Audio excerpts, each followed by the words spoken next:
How's it going, family? I just need to finish up making some tea, and then I will be just 1 minute, okay? Hang in there. And in the meantime, if you can hear me clearly right now, go ahead, give this video a like, get that boosted up in the algorithm. I'll be right back.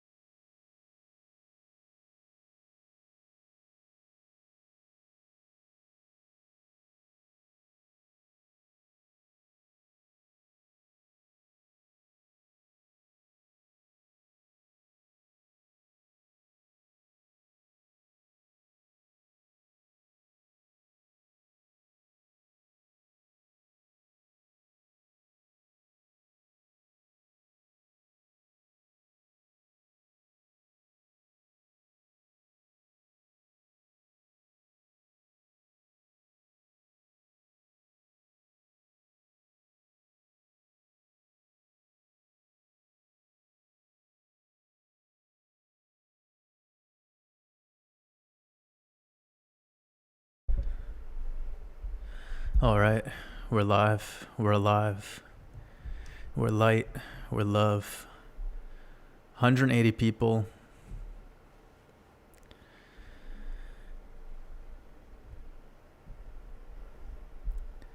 Where is the family at?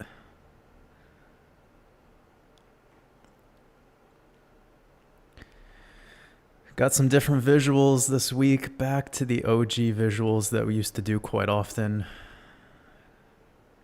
Got this desert drone footage, looking at the melted cities of antiquity.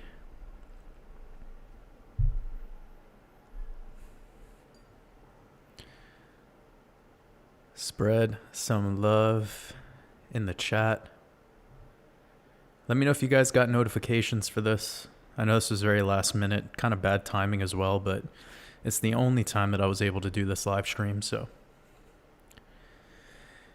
I have a podcast coming up later today with Donut Factory and Juan on Juan, I believe.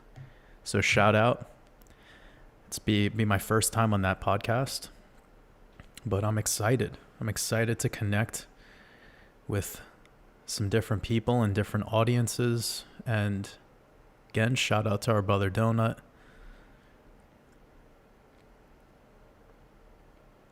Also, me and Logan, Decode Your Reality, have been in collaboration on a new project that is going to be for the decoding community.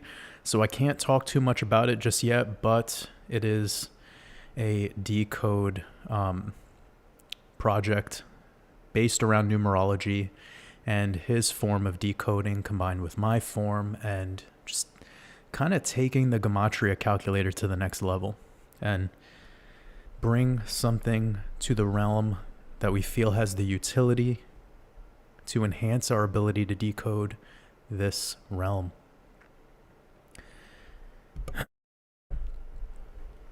I've been personally spending a lot of time working on my own decode coming up very soon. I think I'm going to have it ready for January 1st. I want to probably release it on the new year. It's going to be a wild decode. And I believe that this decode is something we're all going to be able to leverage on to kind of make some connections for the whole 2023 year.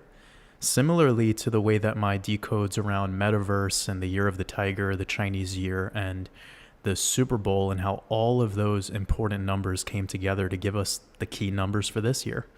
And that's pretty obvious. Anything that had the number 7 in it, anything that had the number 14, which is just 7 plus 7, and the number 15, you know, pretty much 14 and 15 were the two key numbers that we saw repeating themselves throughout this entire year. And, you know, that ties back to the number 43 because that's the 14th prime number, the number 47 because that's the 15th prime number. I mean, we saw Bitcoin hit 47,000 on the 47th birthday of Satoshi Nakamoto. Like, come on. It's all code. So it's really important that this decode comes out. I'm going to actually do the decode in a free flow method where it's not going to be a typical presentation. I'm going to go through it like almost as if I'm giving a masterclass of sorts. So It's my way of kicking off the new year with something that I think everyone's really going to enjoy. So be over on Patreon, and I'm excited to see all of the dialogue that builds off of it, because we're entering one of the most interesting years. 2023, the year of the Jubilee. We're already in it, but now we get to be through the exciting part where the Gregorian calendar merges, and then we have this start of Q1. Oh, also, I should have reminded myself about this. Happy Saturnalia, everyone. I forgot. Today is the first day of the Saturnalia festival, and it's a Saturday. Oh no, there's ads. Okay, I don't know if I'm going to be able to play this video, guys. If these ads keep popping up, I'm going to have to change this. Anyways, I really wanted to have this drone footage, but I can't control. I need to find videos that are like this, but don't have the adverts in the middle. Anyways, yeah, today is Saturnalia, the purge.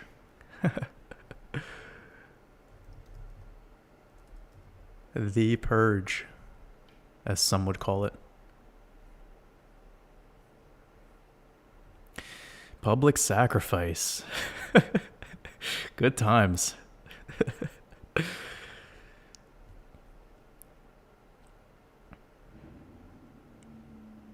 It's funny though, because when you think of Saturn and you think of the world we live in today, Saturn has been demonized quite a bit. And it's funny to think about, because if anyone learns about admiralty law or maritime commerce law, you'll learn that, well, that's the new age. That's the age we're in right now. We're in that control system. And that's the antithesis of Saturn. Saturn is the god of harvest, of the land. Saturn is Geb in ancient Egypt. That's the law of the land. And if you think about it, the time where humans were the most free in this matrix was under the rule of Saturn. Now we're in the rule of Jupiter and Mercury. So I brought that up in a recent Discord post to kind of just lay that out there in preparation for this time. But this Saturnalia festival was just some bullshit that the Romans did. It's not really, it's just to honor Saturn in a dark way. As it always is by these apex predators. They take something and they just turn it into like the most vile and disgusting version of what it is. I mean, even Christmas, if you think about Christmas, you have the Christmas tree. This is all about Baal worship. And you give the gifts to Baal, which that's the sacrifice. And that's why they have you giving gifts to children. It's an impurity ritual. And the tree is the phallus of Osiris, and the star on top is Polaris, which is the ejaculation. It is a literal, it's just all a big sex ritual, and it has to deal with specifically children. So if any of you wonder, you know, why every holiday is turned into this vibe where they mask it in gifts and positivity, and like, it's basically not even positive. It's what it actually is just consumerism and materialism. People's addiction to the material realm. With that being said, enjoy these holiday times with the ones you love, you know, enjoy it. Don't make it about the materialist side of yourself. If you don't feel anxious because you don't know what gift to give somebody, that's nonsense. Your present is your presence. Be present with the ones you love. That's all you need. You don't need to give somebody a fucking gift. That is the gift.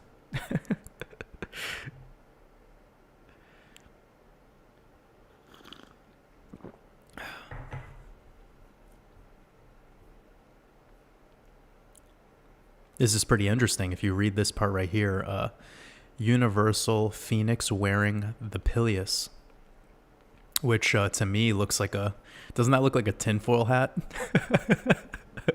I'm just fucking around. Okay, I'm gonna get to this chat.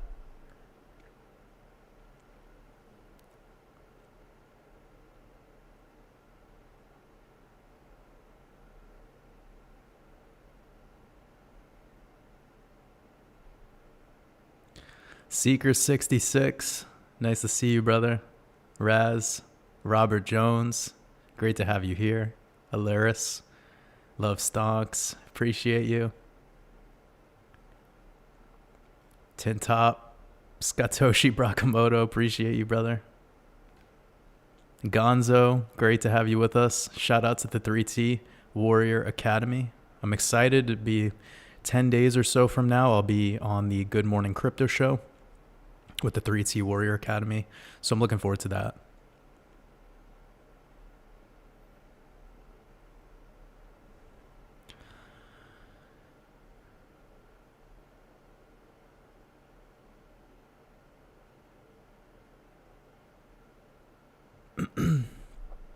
Lolo Blondo, Gomes, appreciate you. Somebody asked, Jordan, have you ever had a girlfriend? What do you think, homie? You think with my personality that I haven't been able? That's funny. Let's just say that's not something that I worry about too much.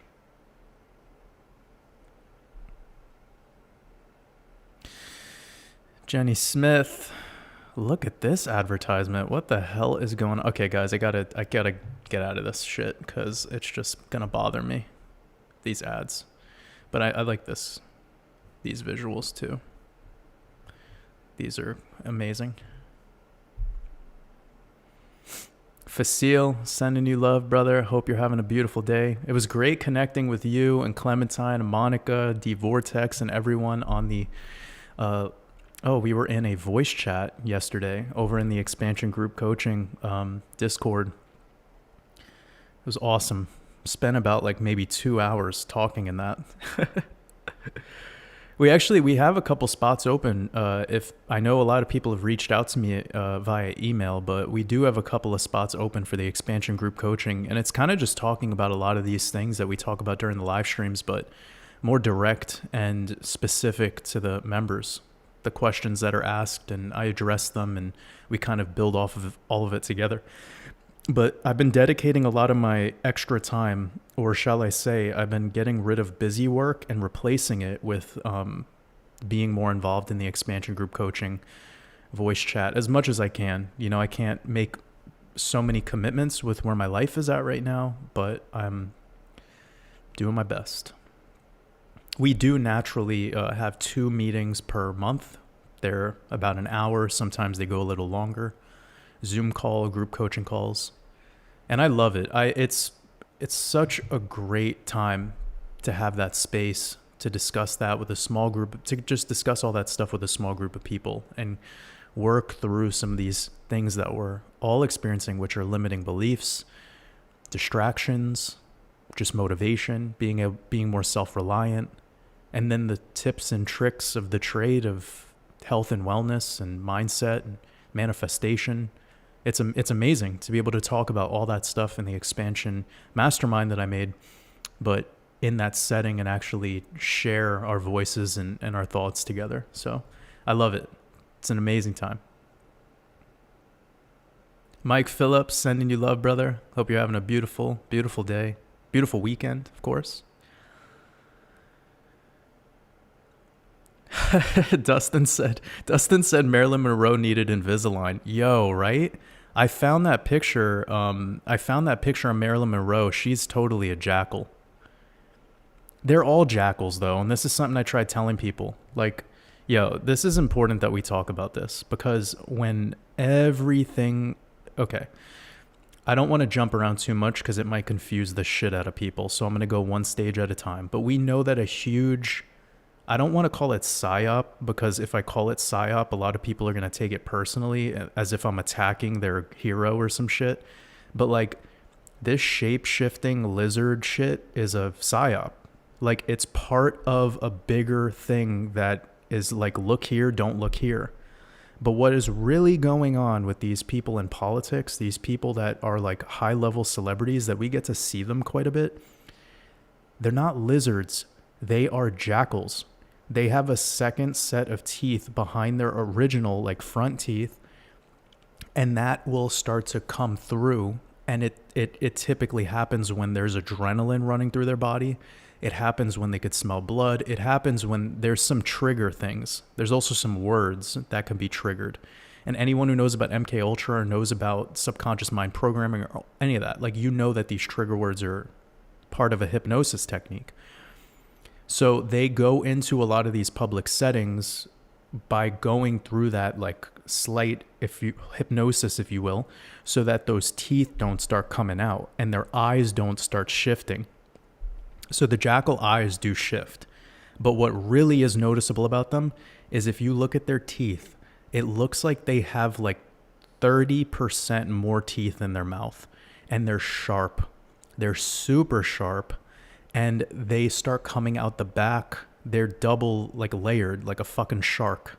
Okay? And that is like part of their transformation that they go through when they start to like shift.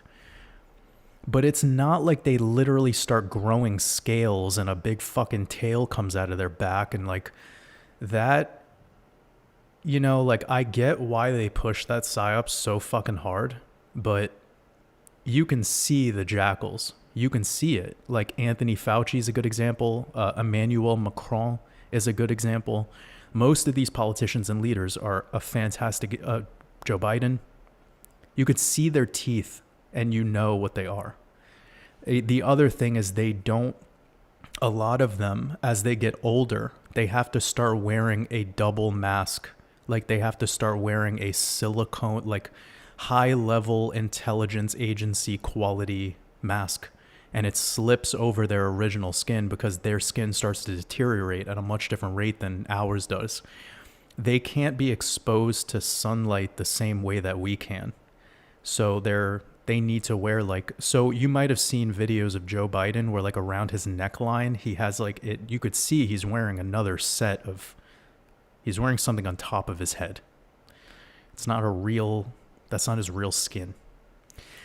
And if you study intelligence agencies, KGB, you study the CIA, you study operatives of any kind, even if that goes to like deeper operations where I can't riff off all of the names, but like economic hitmen are one of them.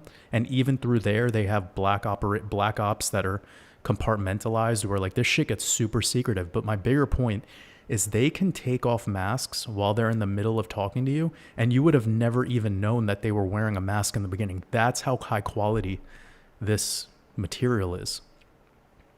So jackals need to start wearing that eventually later in life because their skin starts to deteriorate. They wear it on top of their hands too. They'll be wearing fake hand skin, like, because their hands start to deteriorate over time. But where this was all like coming from was I found a picture of Marilyn Monroe, who was arguably at the time an incredibly beautiful model. This isn't my words, by the way. This is just humanity. And what I've come to learn is a majority of these so-called sex symbols are actually born hermaphrodite. They're born the opposite gender of like, or they're born with both, obviously both sexual organs, and then they determine whether the gonads drop or not, what they're going to kind of push forward and how they're going to groom them. And they'll groom them into the gender accordingly. Because there's just some things that are really hard to work with, like the voice.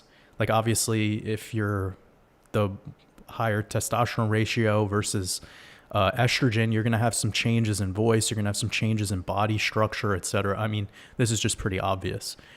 But when you start looking into the truth of the matter, a lot of these so-called female sex symbols are actually men. And a lot of them go through vocal coaching from their developing years, like as early as 4 or 5 years old. So they groom them accordingly to kind of sound like women, to have gestures like women have. And these people are bloodlines that go back to Sumerian times, so they don't need to work for money. The money's printed and sent off into their bank accounts. So they could be paying all this extra shit, and then on the surface, it looks like some struggling single mother and her child, and they like the child becomes an actor, and then that actor becomes a star, and next thing you know, you have like Elijah Wood. And they make you feel like they set you up with these stories to make you feel as if these individuals like were actually real people who like worked for their position, but it's all bullshit. Like, he's probably a girl and they transition them. They go through vocal coaching and it's all just right. So pretty mind-blowing shit to think about how a lot of these people that you might think are beautiful, especially the men out there that think people like, I mean, what's a good example? I saw one where like her Adam's apple was bigger than mine. I was like, fuck. Oh, damn. The one that's dating Machine Gun Kelly. I forgot her name.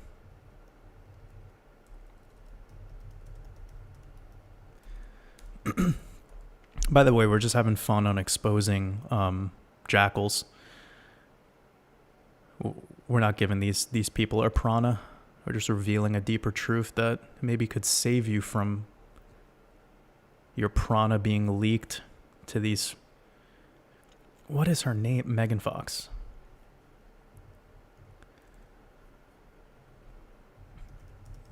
Dude, I'm so disconnected from this celebrity shit.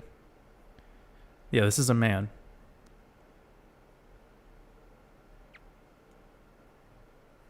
Bro, look at that. Look at that throat.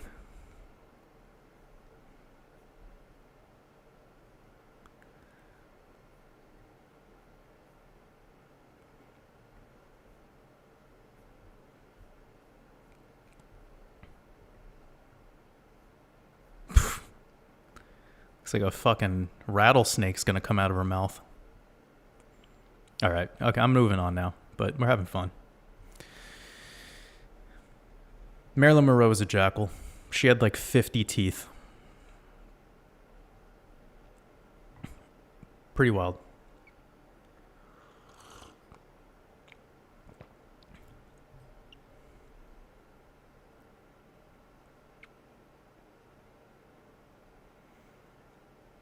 I hope you guys are having a beautiful, beautiful weekend so far.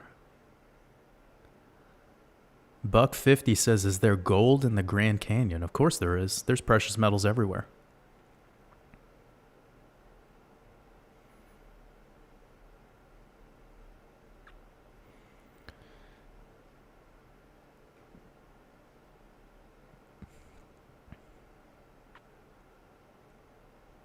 Mike 440, appreciate you showing up, brother. You're getting a wrench, by the way. Mike 440 helped with this design. Actually, I do have these shirts now and these coffee mugs available on the website. If you guys haven't seen, it's at WatersAbove.shop. And it was a really important logo for me to come out with. I conceptualized it and put it into just the quickest format that I could, and then I sent it over to Mike, and he added the aura around it, and I just loved the colors and the turquoise vibes. And some of these look really sick. We got a bunch of different color combinations. I was even able to get some zip up hoodies. But what it is it's the lone wolf walking through the firmament between the waters above and the waters below into like a portal. And this is kind of like the journey that one must go through for their expansion. You could almost consider what this logo is showing you similar to the story of the hermit, okay? Like, and this is not isolated to just Jesus, but it's like all ascended masters go through this time where they are like child prodigies. They're clearly high-level beings from birth, like golden children. And then they are integrated with family. They have some mentorship from their parents and their communities, but then they branch off, they leave. And with the story of Jesus, you get it between the ages of like 13 and 29, basically 13 to 30. But 29 is a critical age because that's your Saturn's return, right? But this is really like what this image is showing. I could probably get a higher quality version of this, by the way, just to pull it up and maybe you guys can kind of see.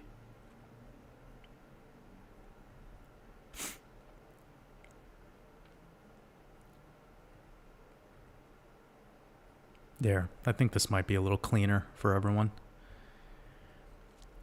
But yeah, so that's kind of like what this story tells. It's talking on this hermituitous stage where you need to kind of learn the ways of Hermes. You need to become the alchemist. You need to become the magician. And that requires you to break out of duality consciousness. You have to really see the depth to your perception. And it's to not think that everything is good and bad and left and right and truth and lies. Like, I'm sorry to break it to everyone, but there's no such thing as truth. Truth is just beliefs. It's your belief. And the ones who really dive deep into alchemy and hermetics, they start to see that truth is just a spectrum. And it has this Ouroboros-like effect where it comes full circle and then it gets replaced and then it just continues to evolve and refine over time. And that's all happening during this stage. So, you know, my last line of merch, we called it Out of the Darkness because it was like, you are the light that shines in the darkness. And that's what the Shemitah year was all about. And now we're through that. And now we're on to this new phase, man. So I wanted to like celebrate us entering this new phase with this logo. And of course, this is Nui, the firmament or heaven, and heaven containing the stars. And stars are what teaches man about self, or you could actually learn about the cosmos by observing yourself because you're just an image of all of what's going on up there anyways, as above, so below. But this is the divine feminine character, and then you have below, you have the divine masculine, and this unity of all becomes like a battery. Really put a lot of thought and a lot of intention into this logo and trying to honor the divine masculine and the divine feminine along with this whole concept, because that's what allows us to transcend duality consciousness, actually, to honor both polarities as a necessity for our expansion. Anyway, shout out to Mike 440. I appreciate you, brother. It really has been amazing to collaborate with you. I'm wishing you nothing but abundance. So it's great to connect and do projects with people that you believe in and that you have a good energy with. And Mike is the guy, man. But yeah, and then I have an exclusive kind of one of these where there's yellow or gold text instead. And this is the Lead to Gold, the Alchemy of Self, which is a chapter in my expansion mastermind. And the blue color is always important, coming back to the throat chakra, but also this is the sea and this is the sky. Because in the waters, you're free. In the waters, you're sovereign. So this is about freedom. You know, that's what the color blue truly represents. And some people that are in their learning process, they're like, that's the colors of Ukraine, or that's the color. Bro, like you gotta understand symbology, logos, colors, vibrational frequency, all right? There's so much going on here than the popular. Ukraine is as exoteric as it fucking gets. All sigils, all flags, all everything, coming back to logos, have very, very deep meanings, and most of their meaning is a protective meaning. It's a meaning of protection, freedom, or control in some regards. So really love this color scheme and kind of the deeper meaning and just the way that it vibes with the turquoise. Just wanted to share that because some people were asking if there was more colors available than just like this full moon and this this darker version. There's a bunch. If you just click on some of these, you're going to see that there's a ton of colors available. This one's pretty dope too because they're like earth colors, so I called it Gaia. Anyways, back to the visuals. Got 330 people up with us. Appreciate y'all. I'm getting a lot of people asking me about getting a lot of people asking me about the World Cup. So can you guys just let me know, like, who's in the finals? Like, who's in the finals of the World Cup? I don't watch this shit, so I don't know.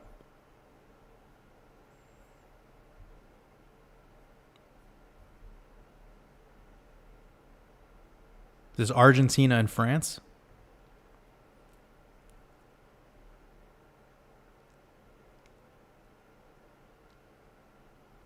No, don't play. Please don't play.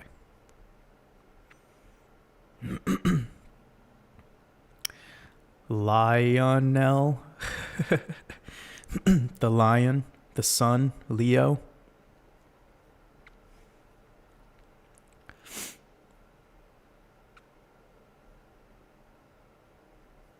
Oh, his name Killian. That's a beautiful name. I really like that name, Killian. Okay. Let's see what's going on. Argentina. Ooh, we got a big old 27. Woohoo! Jupiter, baby. And Jupiter is the god of our age. Messi. Is that spelling his name correct? He's the prana lord, right? Lionel Messi gets to be the prana power plant of December. I don't know why I typed that. See, my mind is like, okay, let's see what's going on here.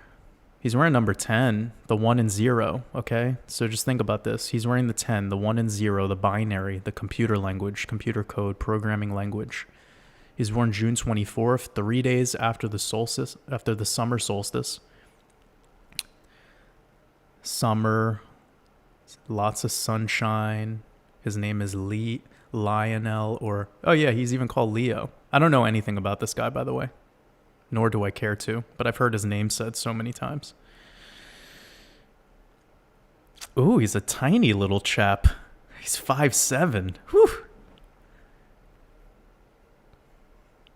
Be staring down at that boy.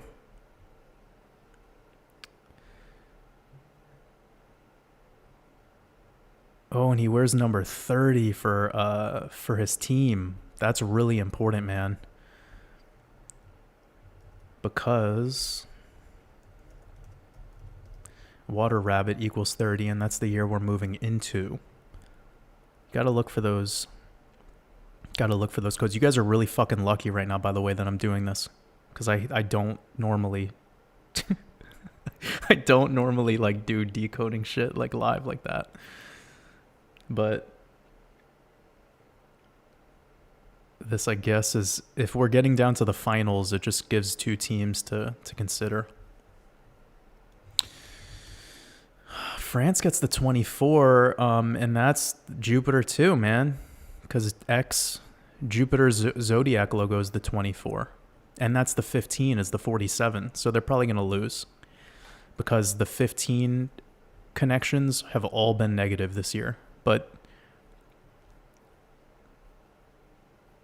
what are like their full team names? Like is it just France? Is that like, yeah, it's just the France national football team.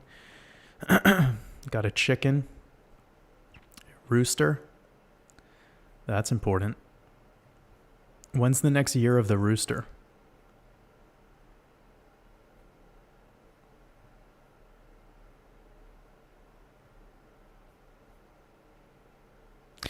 Got some nice colors, man. The 2 stars, that's really interesting. Is this yeah, the cannabis star. 2 dogs. 2, 3, 4, 5. 1, 2, 3, 4, 5.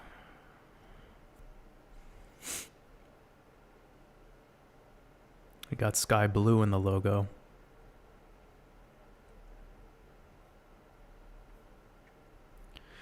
In Buenos Aires, there is a obelisk.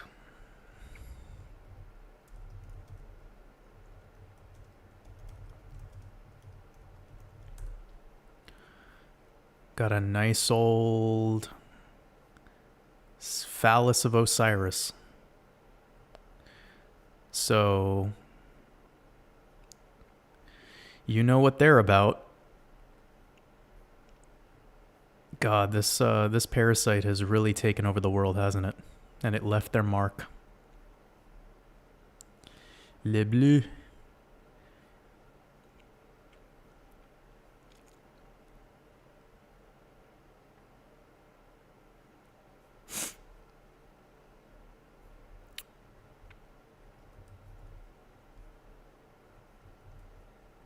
Oh, the 131's important. That's the 32, 32nd prime. 32 ties back to Leo.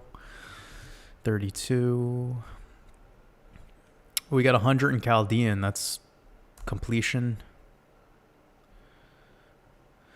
Okay. I don't know. I don't like that 15. I really don't. But that's just one word. I really don't have the time to do this right now. But I'm having fun looking at some of these exoteric things. But we're in the year of the lion. I think I'm going to go with Argentina, man. But wouldn't that be what people expect? Because Lionel Messi is like the god of earth right now for everyone who cares about sports. Of course, there's 32 teams in the final. That's so good. So, let me see something real quick. By the way, like all these logos are all just keys to the keyhole. Like, you know what a keyhole looks like? Like a traditional keyhole. Okay? Like, I'm going to teach you guys some symbolism shit real quick, okay? You see the keyhole. This is like the Vatican. Bird's eye view. We'll show you. Like, this is the keyhole. Okay? So we got the keyhole. Or this is also could be considered the vagina. Or the Vatica. So this is the Vatica. And this is the Vatica. And this is the key. This fits into this. Okay? The same thing with the Super Bowl trophy. It's just a key. Okay? Now, who is the key holder? Who is the god of keys? Saturn. Saturn is daddy key ring. They put the keys on the rings of Saturn. But yeah, this shit fits into the keyhole. And that is what fits into here. So they are literally holding a phallus. They're holding, like, the woman is the keyhole and the man is the key, and that's the creation. So 1 + 1 = 3. You know what I'm saying, though. Like, this is just phallus worship. Going back to like Argentina having the obelisk, where you see the obelisk right there, right? This is St. Pietro's Basilica. And this is amazing because what it really also boils down to is just the key leading into the waters, okay? So you could see this is the key. This is the ejaculation or the North Star. But also you have the water, it's flowing into the waters, and this is all a battery. This is a battery system. Antiquities, technology. And it still operates today, believe it or not. And that's clear because look at the world and how the whole world has externalized their belief to raw religion. Look at that. You have the Pentagon right there. You have the Pentagon. You look at a soccer ball. You could see the shapes on the soccer ball. Oh, sorry, I spelt that. You have your pentagons and hexagons. Pentagon, hexagon for Saturn. But they've mixed it up, right? They mixed it up. This is the subconscious mind, and this is the conscious mind. This is the symbolism. Take notes. You're here for a reason.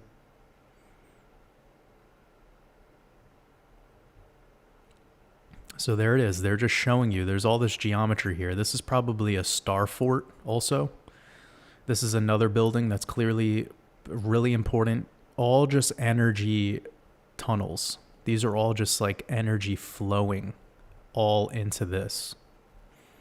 You know, they say all roads lead to Rome, right? But the Vatican in particular is the parasite. Like the parasite of parasites. I mean, actually, I'll take that back. There's an even bigger parasite. The pyramids of Giza. Giza pyramids, fucking parasite. Talk about a mind control device. Are people ready for that spice, though? Are people ready for that spice, though? It reminds me of that one time where somebody, like Kanye West was walking through an airport and he was like, somebody said something about fashion. Like, are you like the king of fashion right now? And he was like, do you see this coat? Like the way he said it, I was like, shit, this guy is on another level, bro. Do you see this coat? I thought that shit was hilarious. Yeah, I don't know. I might go with, I think I would go with, and I'm not, this isn't me laying out that I'm confirmed on this, but like just through what I've seen thus far, I might go with Argentina on this one. Weird World. I appreciate your super chat. Appreciate you. Hope you're having a beautiful day. You said, where can I do more research on these jackals? Great question. I believe if you look a little bit deeper into probably like the trans agenda regarding the celebrities, like the so-called elite, famous people, the ones that get all the prana, and you type in jackals or shape-shifting, you're probably going to learn a little bit more. But a lot of the shit that's out there that talks about shape-shifting lizards, really what they're exposing is jackals. They don't completely turn into like a whole new thing, okay? They look like a bipedal human. Like lizards aren't bipedal, bro. You don't see a fucking iguana walking around like on its back legs like, hey, how's it going, guys? No, dude. So these are jackals. This is a hybrid species that's been interbred with humans, and this, seriously, they're from the like the Book of Enoch. Like when they talk about the Anuna, or what people call the Anunnaki, breeding with man, or not man, but breeding with the women. They probably tried to breed with men, honestly, because like that's what, you know, that's the shit they're into. They're like, why when I do it in that hole, it doesn't work, but when I do it on her hole, it works? I'm just fucking around. They're probably not that stupid, right? Like, they're probably not that stupid.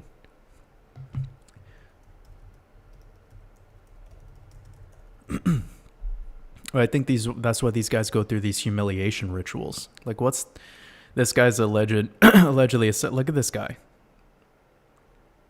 You're literally wearing a woman's dress, which I'm not against, by the way. Like if somebody wants to be a cross dresser, whatever, man. If you're somebody who wants to do, like, I have no judgment to that. It's not my life. Has nothing to do with me. But these people are frauds.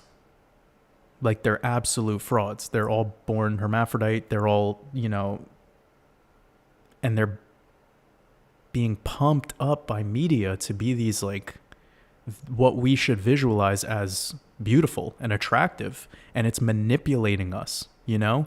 Like when Kim Kardashian becomes the textbook example of like the feminine, then I say no. Like, that looks insane to me. Like, sure, it could be attractive to a lot of people, but it's distorting our reality in a lot of ways. But homie's throwing up the 666. We know that Steph Curry, He has a hat that he wears all the time that is the 666. This is Steph Curry's hat. He wears it all the time. That's a 666. Now, we'll go a little deeper into the symbolism here. This became like an educational live stream by mistake. Okay? Look, so his hat. This is the guy getting the most prana, right? Like, he's the guy in the NBA that gets the most prana. And by the way, like the basketball,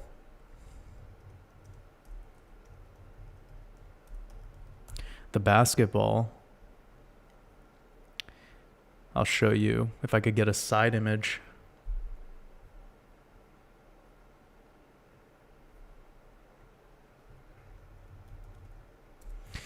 The zodiac logo is just the Pisces zodiac symbol.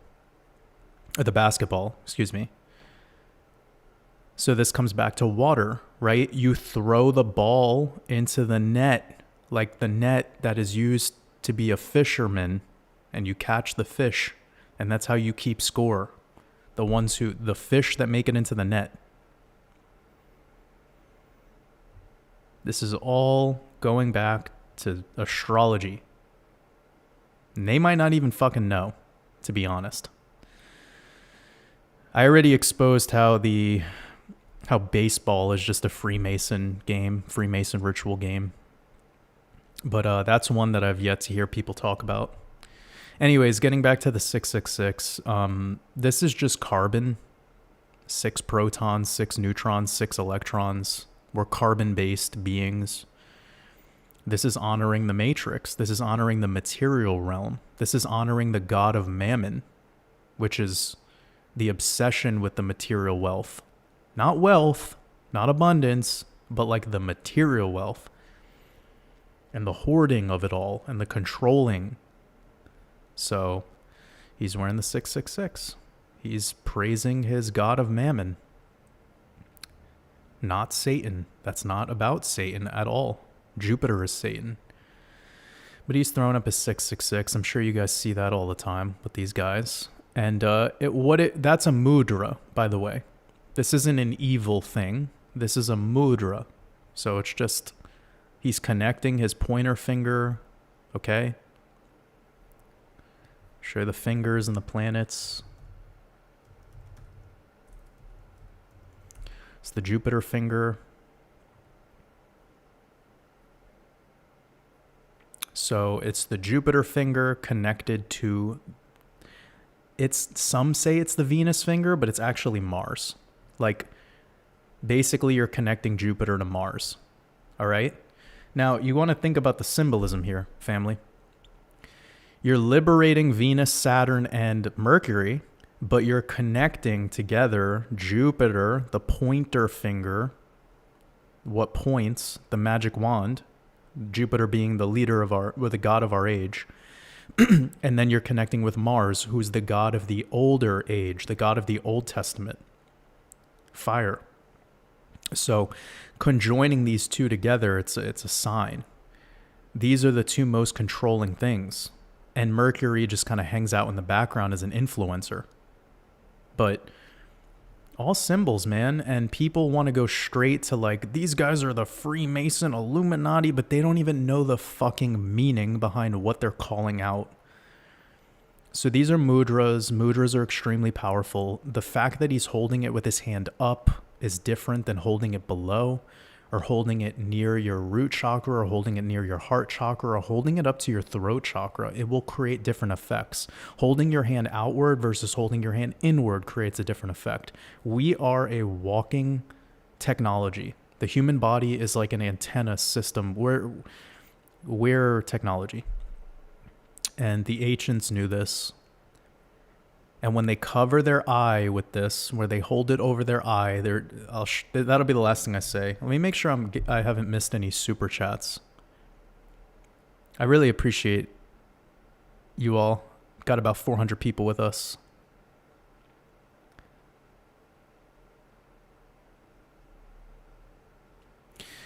Okay, thanks everyone for confirming Argentina and France. I'll look into it more.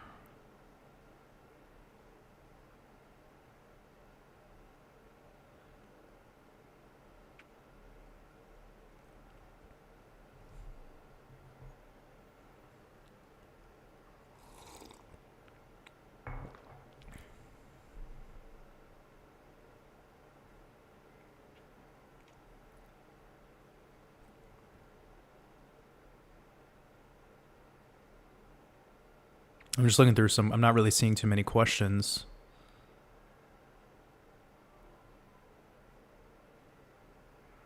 Appreciate you. Appreciate all y'all. Just want to make sure that I'm not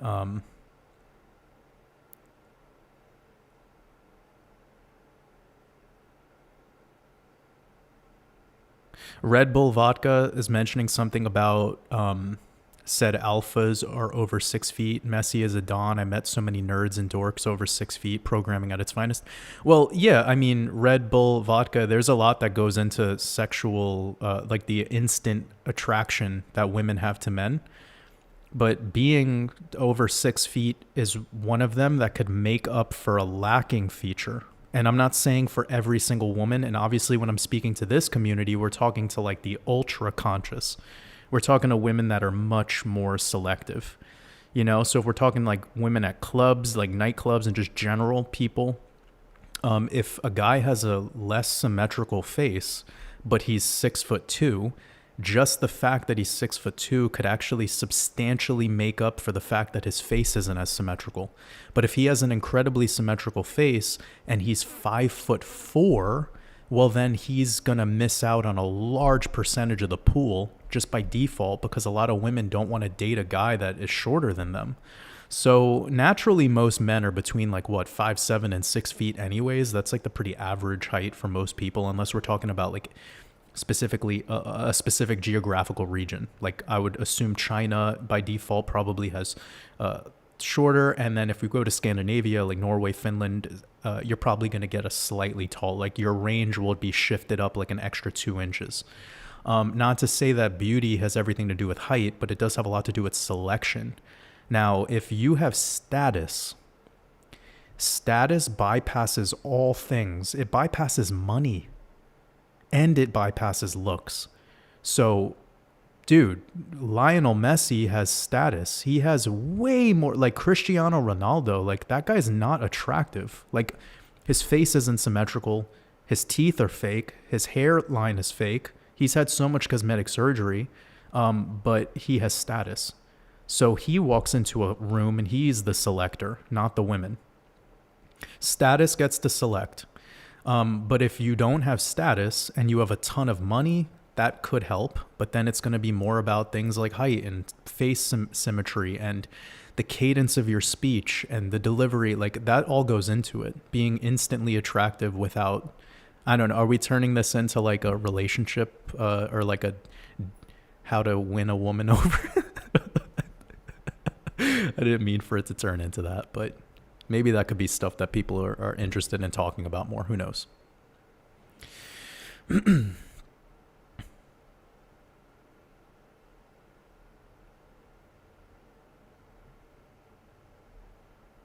Red Bull Vodka, I appreciate you. I see your follow-up comment. Lots of love sending your way. I hope my response to that thing earlier was helpful.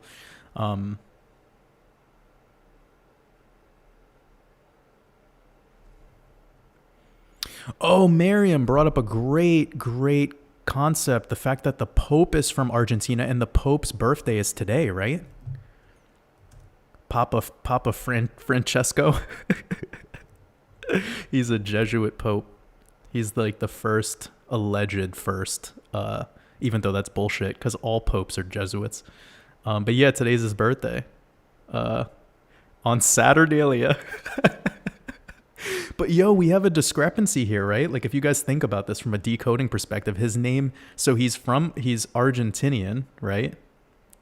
But his name is Francis. Dude, my fucking mind is blown. France versus Argentina. And this homie just had his birthday today, 86th birthday. Holy shit. This is crazy, dude. Mercury, we got that 86. Wow, dude. This is sick. Papa Francesco. I always used to just make, like, say Papa Francesco around my mom, and she'd start laughing her ass off. Thought it was so funny. Pope Francis, you got the big 51, man. It's the mirror of the number 15, and we were talking about that earlier. Oh my God, dude, look at this picture. Just look at this, dude. First of all, he's wearing a skull cap, so whose side are you playing on, homie? And then second of all, the cross is the hidden hand. Oh, dude, that cross that he's wearing is so revealing. Look at that. You have the falling dove. The dove symbology is usually Luna, but she's falling. And upside down, inverted, which is the age we're in. We're in the upside down. Wow, there's so much fucking symbolism in this, bro. But he's doing the hidden. It's the hidden cross. This shit is so intentional, dude. Look at this fucking jackal. Wow. Crossed arms.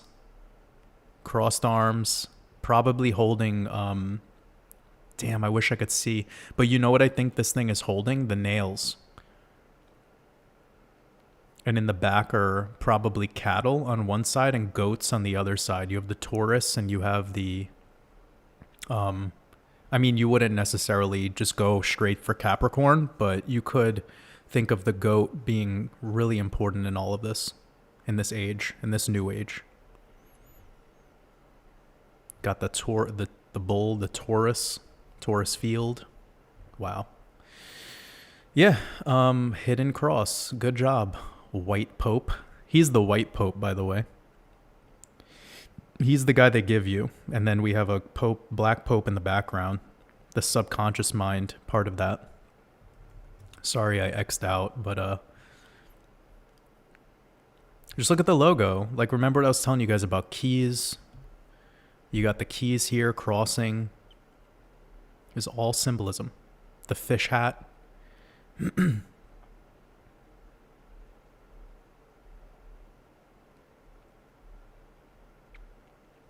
Piscean age. And we got the sun.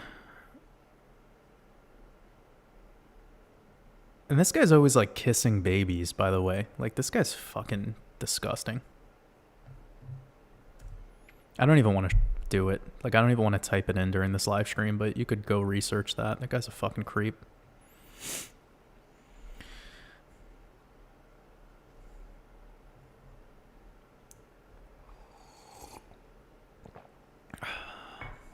Good tea. Well, the Baphomet logo, somebody was talking about the Baphomet, and the Eliphas Levi Baphomet version, and even I think there was a redone version by Aleister Crowley. That really is just packed full of symbolism, but it's not the god they worship. Like, it really is not. It's showing you the elements. It's showing you air, earth, water, fire. It's revealing a lot of the Hermetics, like the Hermetic teachings, the Hermetic principles. But yes, it's talking about the transition age. So as we move through ages, like Pisces into Aquarius, we have a transition age where this becomes the Hermes and Aphrodite, or Mercury and Venus, the hermaphrodite, Hermes, Aphrodite. So we have the merger of it all. And this is what we're going through right now. We're going through transition of age. So before we had Jesus, we had that transition age, and that was a time to think about. Because when you're in that time, it's the worship of the hermaphrodites, the worship of distorted sexuality, perhaps the liberation of sexuality to a point that like breaks the spectrum. Yeah, you kind of see where this is going. Anywho.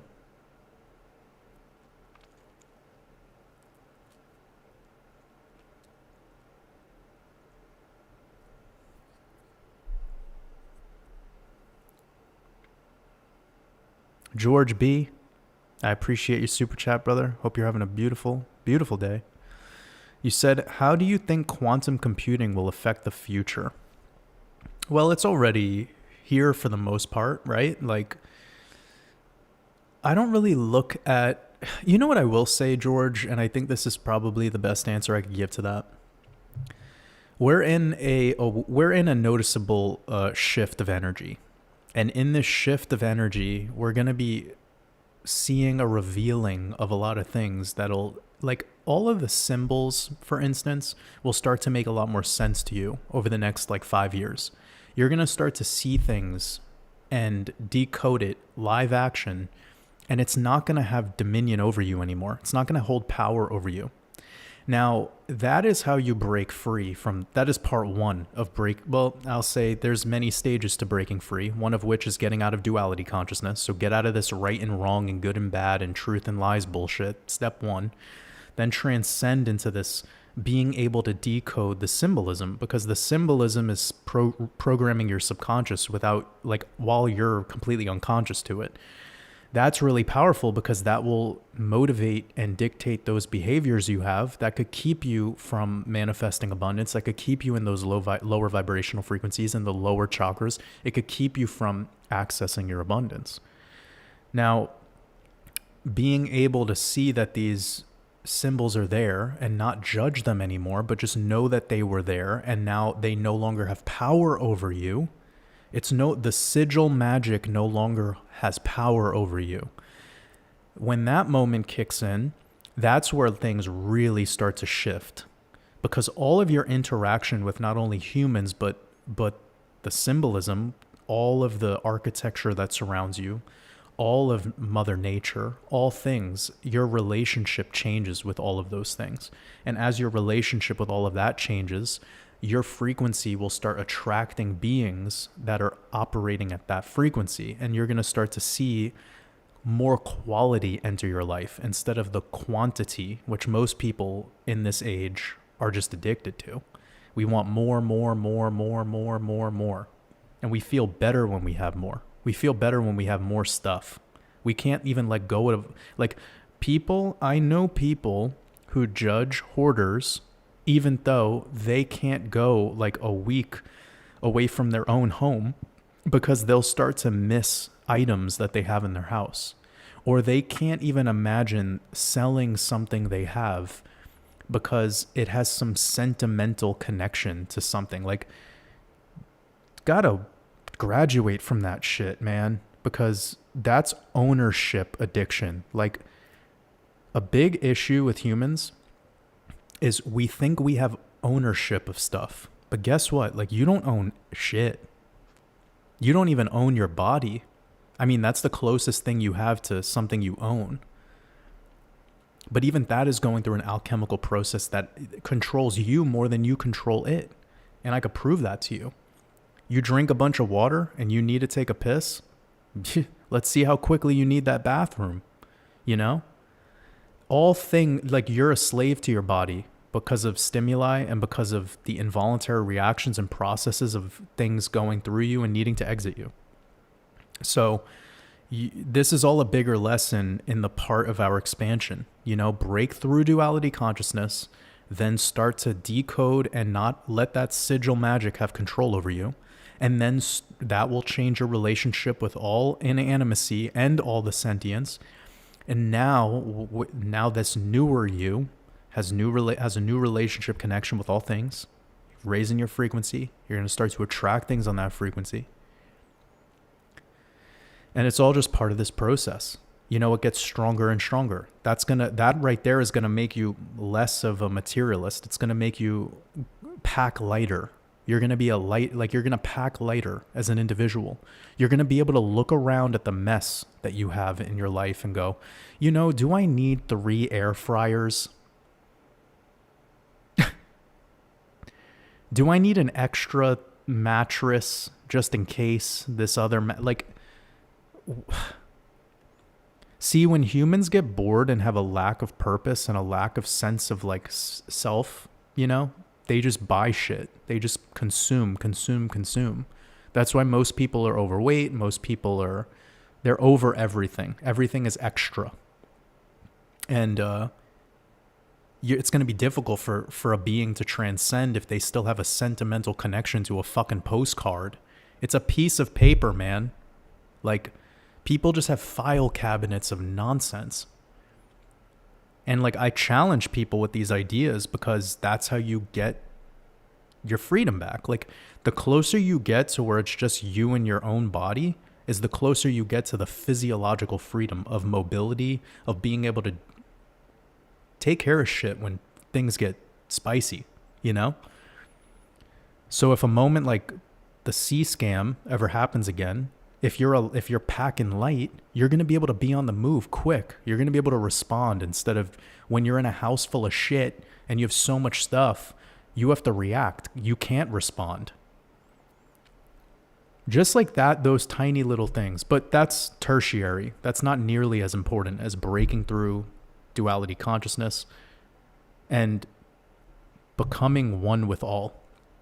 You know, like really being okay with what's happening here. Love is allowing. You have to allow this all to unfold as it does. But it's fucking a lot easier when you're not looking at life like it's right and wrong and up and down and blue and red and Republican and Democrat and good guys and bad guys and white hats and black hats. Or bullshit. Nonsense. That's childlike thinking. That's not even, children don't even have it. It's what we program children to be like, and that's like the frequency that they operate on after we indoctrinate them. Just want to clear that. It's pretty important because children are pure until they start getting programmed.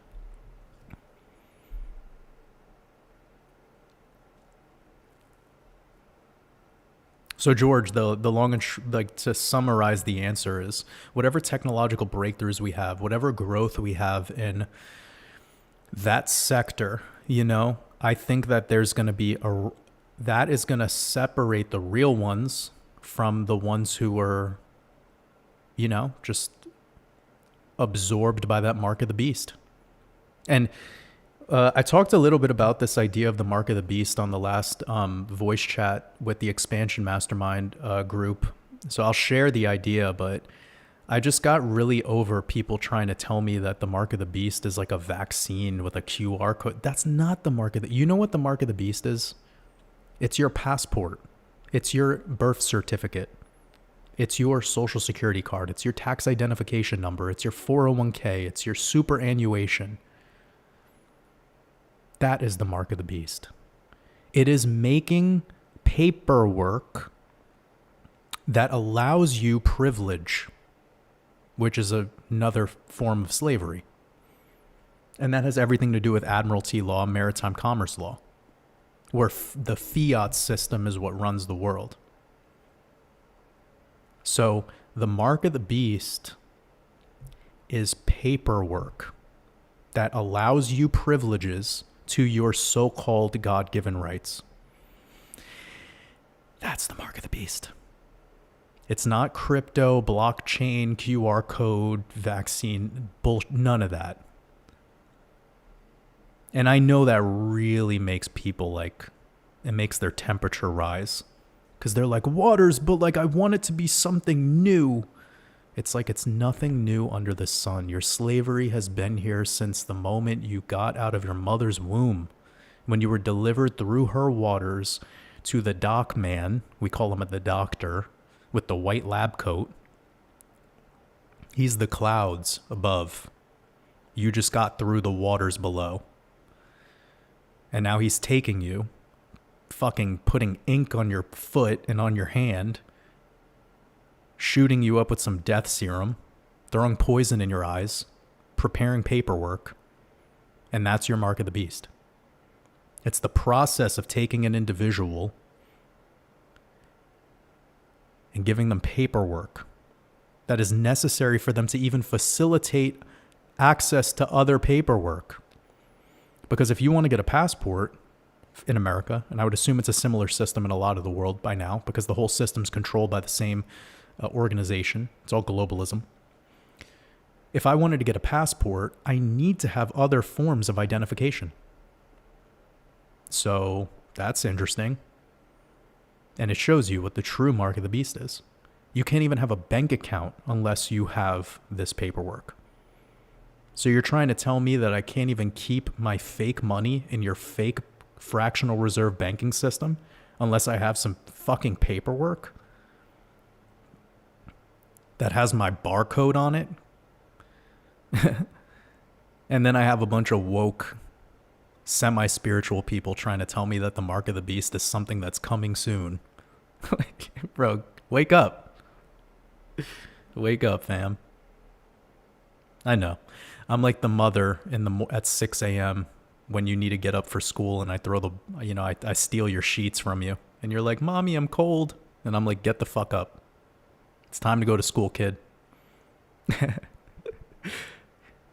But once you get up, you wipe the crust out of your eyes, and you take the shower, and, you get to the dinner, the breakfast table. Like, we're family, bro. We're family. It's all love. But truth sucks, but truth sets you free. And I think all this shit is super liberating, by the way, to just know this. Because the people who have fear of some impeding beast system, you get told that there's always been a beast system, and how's your life going now? Remember when people every day for month after month after month after fucking month talking about some food shortage? Remember when people used to every day? You guys got to, I'm going to one of my things that I want to do for this realm, it's like a weird desire I have, is to get people to wake up to the business of fear. Because there's just straight up full-blown YouTube quote-unquote truther channels that are dedicated to just instilling fear. And last time I checked, there's no fucking food shortage. And every time a new thing would come out being like, China bought up all the steaks from Argentina, it's like, okay, the people are still eating steaks in China, Argentina, Mexico, Croatia. It's factory farming. It's abundant. Nature doesn't just stop producing shit. There is no food shortage. The food shortage exists in your mind. And there's so many channels just dedicated. Like, who's that one dude that like his whole channel is dedicated to, he's probably a great guy. Like, I think he has good intentions. But I'm going to let people know that right now, the age of Aquarius that we're stepping into, that shit's not going to work anymore on people. Like, you guys have a bullshit detector built into you. And I'm just helping you, like, wipe away some of the cobwebs. But, like, you're not going to fall for that shit anymore, family. You're done. Like, you are awake. So all that fear shit, all that food shortage, all that, like, the arrests are going to come and the government's going to go to Guantanamo. You are awake. You're illumined. This shit doesn't work on you anymore. I mean, it stopped working on me a damn long time ago. And I started honoring, actually, how these individuals are able to get away with this whole thing. And it's through belief. And when you take belief externally and you start to inject some fear into it and some hopium, this is like the ultimate pacifier. It's the pacifier of man.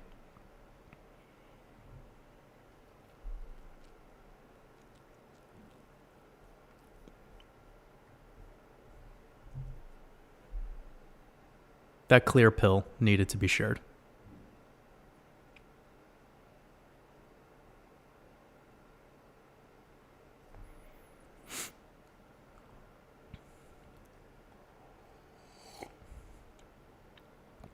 Got 420 people.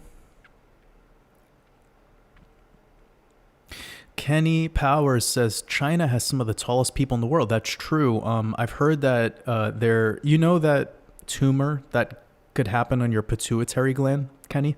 I've heard that for some reason in Asian countries like Mongolia specifically, definitely in China, but you got to remember, Kenny, when we talk about statistics with a place like China, it's kind of like talking about statistics with a place like Iceland. It's like there's a running joke about Iceland, how they get all the per capita world records because it's like tiny island. It has all this geothermal activity and it has a small population. So like it skews the statistic. And like when you think of China, like we're talking about what, 33% of the world's population in one place. So you have more opportunity for there to be outliers, right? But yeah, I have heard something about there being a higher probability for whatever reason, Asian people having a tumor on their pituitary gland. And that's what typically leads to these, like this giantism, you know, these individuals who get over 7 feet tall.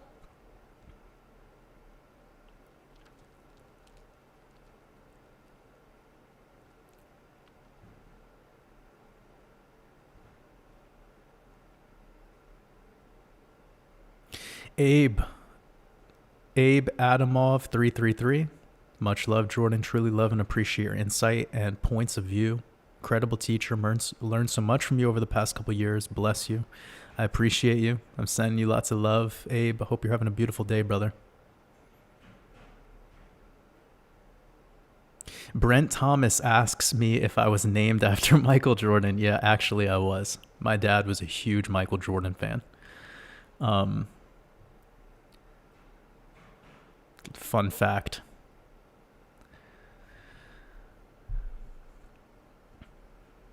Which is really funny to think about.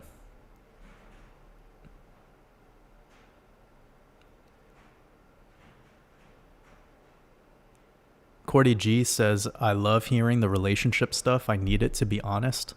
Well, Cordy, we talk about it a lot in the expansion group coaching. It's definitely a concept that's been coming up a lot more lately, and it's something I want to talk about more, you know?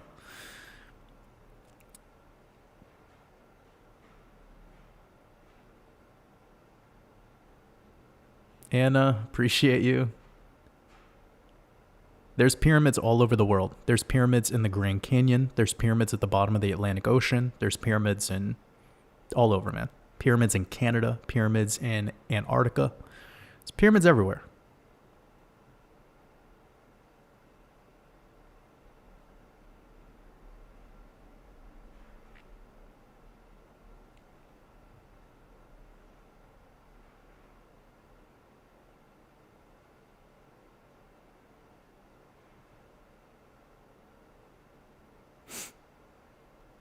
I'm just looking for some questions.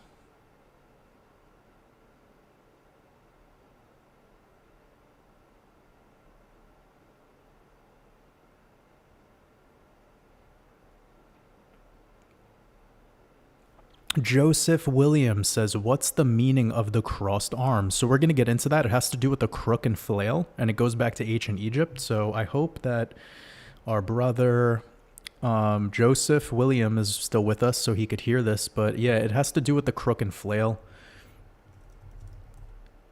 which are just energy devices anyways. And you could see this commonly on these, what are they called? Sarcophagi? I don't know I forgot the exact term, but I know the symbolism and I know what's going on here. But yeah, this is all just energy stuff, and it has to do with harvest. It has to do with land.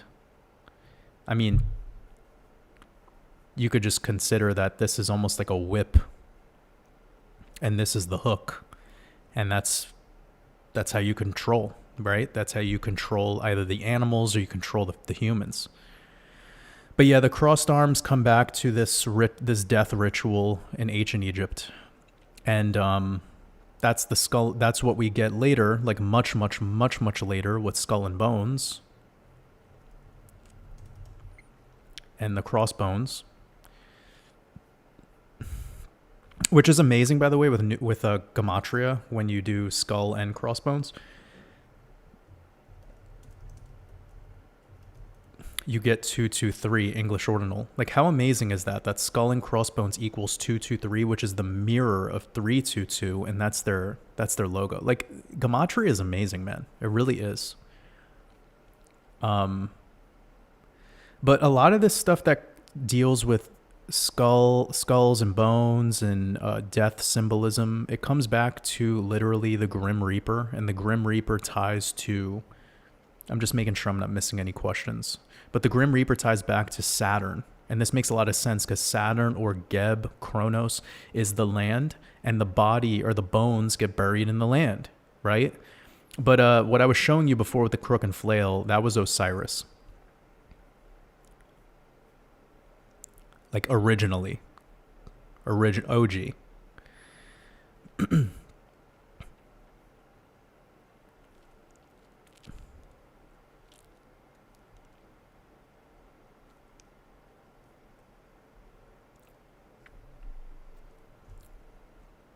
So Osiris is the son of Saturn, the son of Geb.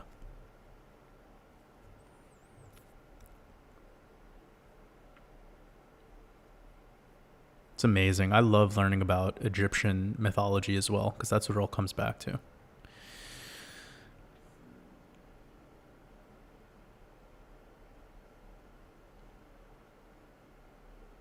Maria Di Carlucci, I appreciate you. I appreciate you being a YouTube member. It means the world to me. Anyone who's joined the YouTube membership, you also get access to these live streams since I started. So it'll be like 70 live streams. If you're somebody who's interested in these lives and you want to have access to the entire archive library, that's the perk of becoming a YouTube member.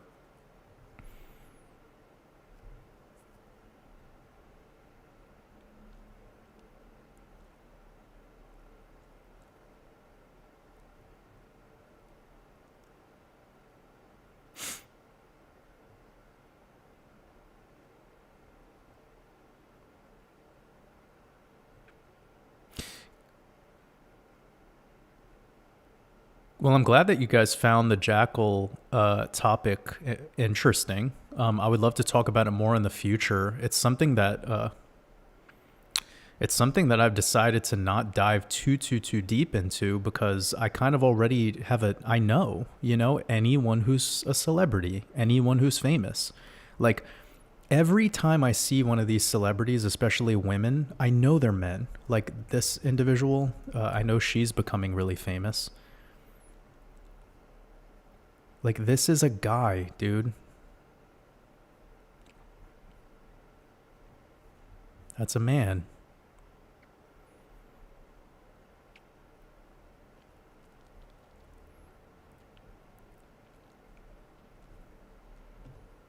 I know it's hard for people. Like, it's really like it's quite difficult. But born man, transitioned female. Surgery, cosmetics, vocal training, and grooming.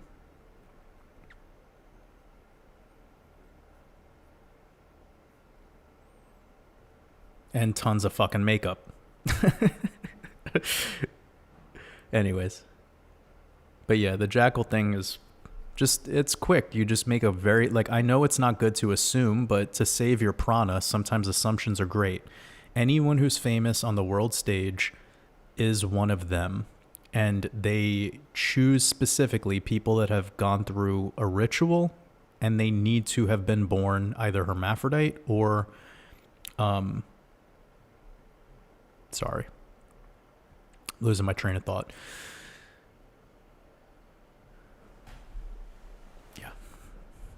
I really don't even care to talk about it much. There's one awesome video that I shared. If somebody in our Discord wants to dig up the video that I shared last week after the last live stream, talking about what I was talking about with the ritual that they do between 3 and 6 years old. Like, I don't really even want to talk about it because it just like puts me in a shitty mood. But yeah. You guys are anyone who wants to go back into our Discord and just share the link to that video, go for it. If you guys could watch it if you'd like.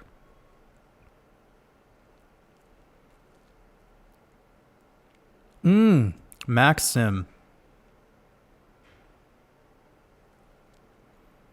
Maxim says, thoughts on Hitler and his circle escaping to Argentina.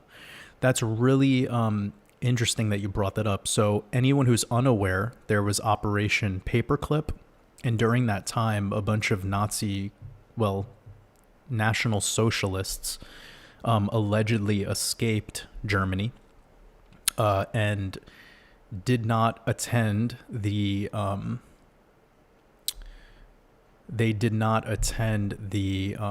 what were those trials called? It's slipping my mind. they were trials for crimes against humanity, the Nuremberg trials, right? So they essentially skipped out on that. They said, we're good. And then they got help from KGB and CIA to be smuggled into America, essentially, and build out all the intelligence programs as well as NASA, which is essentially an intelligence program anyways. So like Wernher von Braun was one of these individuals who heads NASA. And he was the one that was in charge of the Apollo missions. And he was the one that on his tombstone, he talked about, I think it was like Psalm 9:1 or something, where it talks about the firmament and the waters above showing God's handiwork.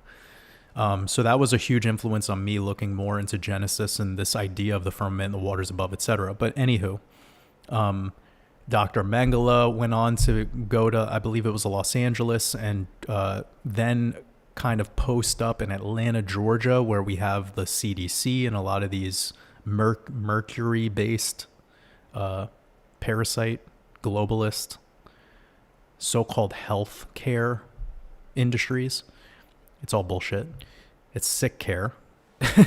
Anywho, then we have this story about a group of these people, so-called Nazis, but they're actually the National Socialist Party, being taken to Argentina as well as other countries in South America, not just Argentina.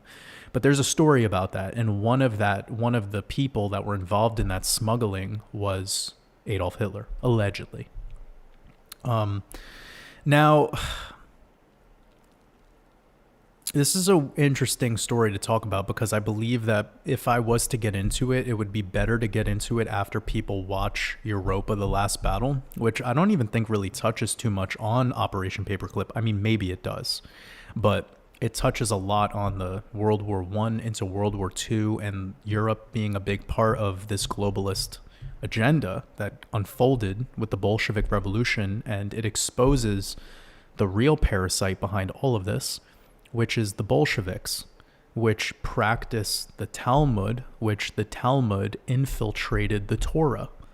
And then you can get into the Khazars or however you want to go about it. But just know that there's a lot more power out there than just the Society of Jesus. The Jesuits are not in control of all of this. They play a role, but they and the Catholics, as well as sects of the Bavarian Illuminati connected to let's just say the city of London, Napoli, Italy, Switzerland. Switzerland's also important because of CERN. And then this also connects into parts of Canada, Regina specifically. And this, now it all starts to kind of make sense. And I think the Argentina side of it has always been more conspiracy driven, but I have heard even people going on to Joe Rogan and talking about it. So it's not by no means completely esoteric. Like, it has been pushed in the mainstream as high as the Joe Rogan level, which we all have to admit, that's the most influential that's the most popular podcast. So I don't really have too much to add to the belief that Adolf Hitler actually went to Argentina. Would it surprise me if he did? Sure. Would it surprise me if this individual wasn't even real? Like, if he was just a random guy that they put in place, he was part of the New World Order, he was put in place to do that specific ritual, and he was just part of a operation, like he was taken away after his job was done, and they made up a suicide story. Right? Like, I mean, is that far-fetched? Seriously, is it? Especially when you think about World War II and the implementation of World War II, all of the controlling globalist programs that started to be implemented after that. I mean, of course, they need to have a bad guy. They need to have a guy to blame, and that's your Hitler. And then you learn about the stories of Europa: The Last Battle, which they're basically just exposing to you that this bloodline that goes back to Sumerian times, which practices the corrupted versions of... Sorry, there's like this noise that just keeps happening in the hallway next to me. It's fucking super distracting. Anyways.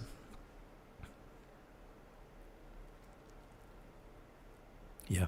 Watch Europa the Last Battle.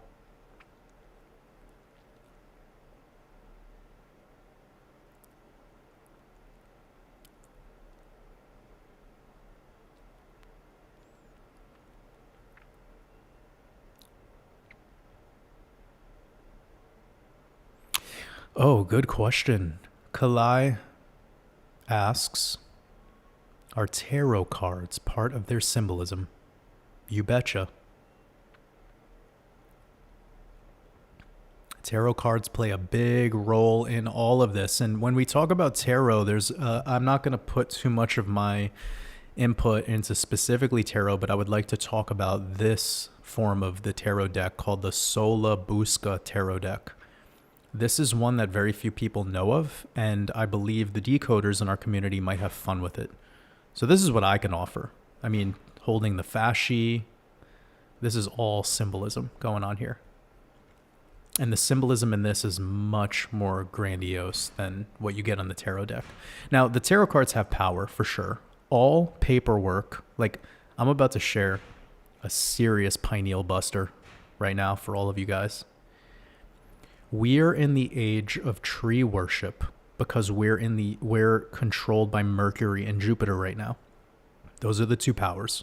Jupiter, king of the gods, is the god of this age. Then Mercury is the one we have to deal with, the one the humans have to deal with. Okay? That's why the Mercury Hermes symbolism is on all the things regarding education, all the things regarding the medical institutions, and money. Okay? Fiat, actually. Fiat. Money created out of thin air. That's all Mercury. That's what we deal with right now. Jupiter, Mercury. Okay? And I'm going to show you another way to bring this all together.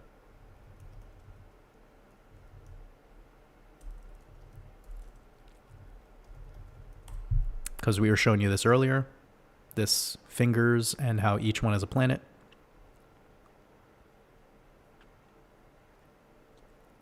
That's wrong.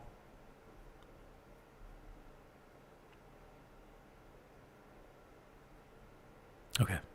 I wish I could just find the one that looks clean. Okay, yeah, this one's good. Okay. Pointer finger Jupiter, and this pinky finger is Mercury. Okay? Think about that hand sign you see them doing all the time. The Jupiter and Mercury, the horns. Okay? Let me just show you.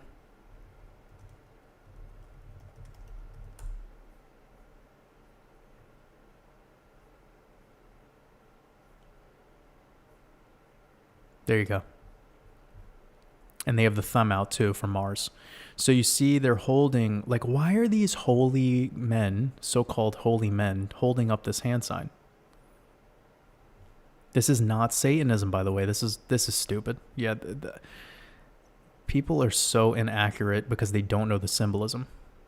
So they're going to be like, this is a Satan thing. It's not Satan.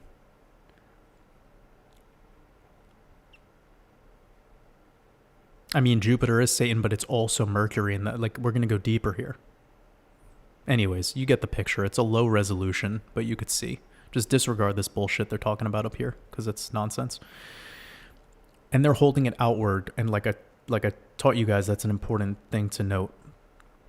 But we have Jupiter, pointer. We have here, we're holding up the Mercury finger, and then we have Mars hanging out. And that is the holy trinity of this matrix prison. This simulacrum, okay? We have Mercury, which is the fake money created out of thin air, and it's possible to continue because of Mars, because of war, because of control, because of dominion over beings with weaponry and killing and murdering and violence and borders. All of that is all of the fake money out of thin air maintains itself, and it's possible because of military, which comes back to Mars. And then you have this Jupiter finger, who is the god of the age, the king of the gods, and the leader. And that's what this symbolism is showing you. It's showing you this, okay? You have the Vatican. You have, so you know the Vatican, Holy Roman Empire, current parasite we're dealing with, the Greco-Roman parasite. And then you have the City of London, which connects to the Mercury. And then we have Mars being Washington, D.C. Okay, so this is the unholy trinity. And that's that. They're just showing you how this shit works with that hand sign. And they're putting Saturn down. Why are they putting Saturn down, guys? Why are they putting Saturn down? You want to know why? Because Saturn represents freedom. Saturn represents law of the land. Saturn represents sovereignty. Saturn represents agriculture and life. And how we're alive is because of learning agriculture and learning how to deal and till the land. That's the purpose of the Shemitah. You give the land a year to just chill and do its thing naturally without human intervention. So they're putting Saturn down, not in a power position. And the sun is put down as well because the sun has to make room for Luna. Yeah, we're getting deep on the symbolism today, guys. This is like a masterclass in symbolism. Fun times. But yeah, the Solabusca tarot deck. Okay. So I'm sorry. I should have told you where this was all added up, right? Like, where's Jordan going with this? We were talking about the tarot cards, and I was about to teach you guys about the importance of paper, the importance of paperwork. Okay.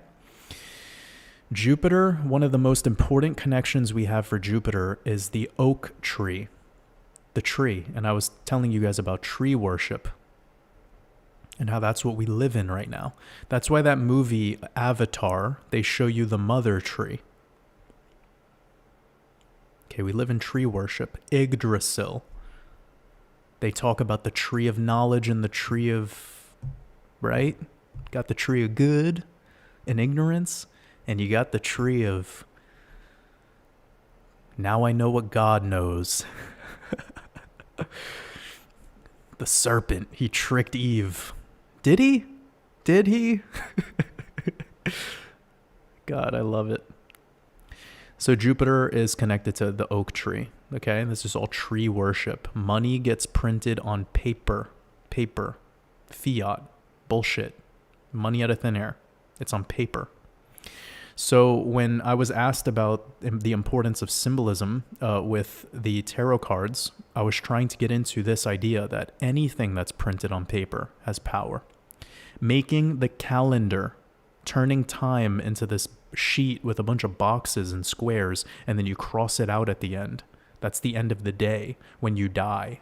Okay, and we could go to the mythology here and we could break it down even more. Let's go to...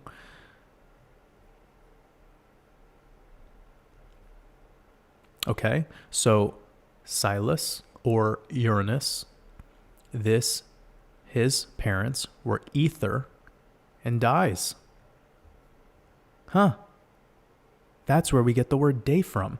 And this is a feminine component. So Ether was the masculine, the upper air that the gods breathe, and dies. You can see right here. The divine feminine, the day. She was the daughter of chaos. This is the story that just goes back to all of what we have today. And when we start learning about it, we start to be able to become better decoders. So I hope these sorts of things help. But getting back to the Jupiter and Mercury rule, we're in the age of paperwork. Where paperwork is the most, sorry, I'm trying to go to the other screen. We're in the age of paperwork is the most important. So tarot cards, they're printed on paper. They're on paper. The Bible, it's on paper. People are more willing to defend the Bible than they're willing to defend the God that is written about in the Bible. And it's because of paper. Jupiter, one of the symbols is the oak tree. And the eagle, by the way, the bald eagle. And the eagle perches on the tree, ponders where his next meal will, where's my next meal? The eagle being the symbolism of the United States of America. But all of the important paper, like the Declaration of Independence, was that written on? It's written on paper. And this comes back to what we were talking about earlier about how the mark of the beast is just paperwork. It's controlling through paperwork. You have to sign documents when you're in a legal battle. Everything, put your hand on the Bible and swear to tell the truth like when you're at court. You're putting your hand on a fucking book full of paper. Because we're in the age of paper. We're in the age of paperwork is the most important thing. We don't, like, the government, which government is guvernare mentis or guvernare mente, which means mind control. They don't trust you, so they give you paperwork. Your own government doesn't trust you, but yet they swear to protect you. Kind of funny, right? Mr. Origami, I got a super chat from you. You said, have you listened to Sleep Dope Smoker? One riff good? No, I haven't. Would you mind emailing me with a, just go ahead and email me with the link to the song, I guess.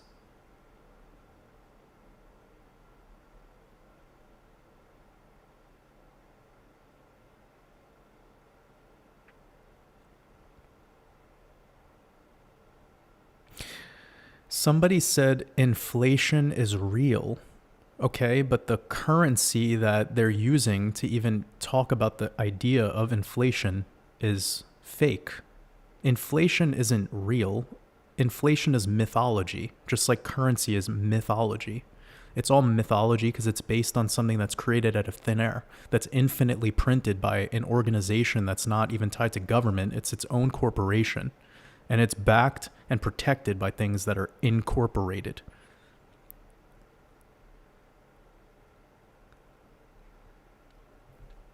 See, inflation is going on because there's more people who want to have the same quality of life. And every time that there's quote unquote prosperous times is because the same thing that you point fingers at that's bad, which is your government, is actually easing up. They're actually they're easing up the gas pedal. They're pumping the brakes a little bit on their control over man. But all bull markets in the stock market are created out of thin air. They print the money, they put it in the market. So when people get happy with bull runs, you're getting happy at the same people that you once hated. And you feel me? So everyone needs to just move past the feelings of it all, like regarding money and markets and talking about the metrics behind the fake money system. Like once you learn about fractional reserve banking and you start learning about the symbolism, you start connecting it to Mercury and all the things that I've been talking about today, you just remove the feelings and become a decoder. And then you'll start learning that astrology is what moves these markets. And you could time your entries accordingly. You'll know when to get in. You'll know when the fuck to get out. That's why I sold so much of my holdings before the Shemitah. Like I was aware there was a possibility that after the start of the Shemitah, sure, we can go up a little more, but I wasn't playing that game. And I was very public about that as well. I don't make my fucking moves based on news or predictions. I make my moves based on this cycle and the way that it works esoterically. So as much as the inflation is real in your opinion, it's actually all just there to make it seem like it's real because they need to make the economy seem real. If it didn't seem real, people would fucking wake up. But that's all it is. It's optics. It seems real, but it's not actually. And you could use your knowledge of inflation to your benefit if you act accordingly and actually have a plan in place. Whether that's your own investment thesis or whether that's you deciding to increase the prices on your business maybe 6 months before you know it's going to kick in. I mean, play the game. Learn the rules of the game so that you could break the rules and not get caught. And it's not even about breaking rules and breaking laws. That's not what this is about. I'm not telling people to commit crime or break laws. But I am telling you that the same knowledge I have, you can get too, and you could apply it accordingly to your life.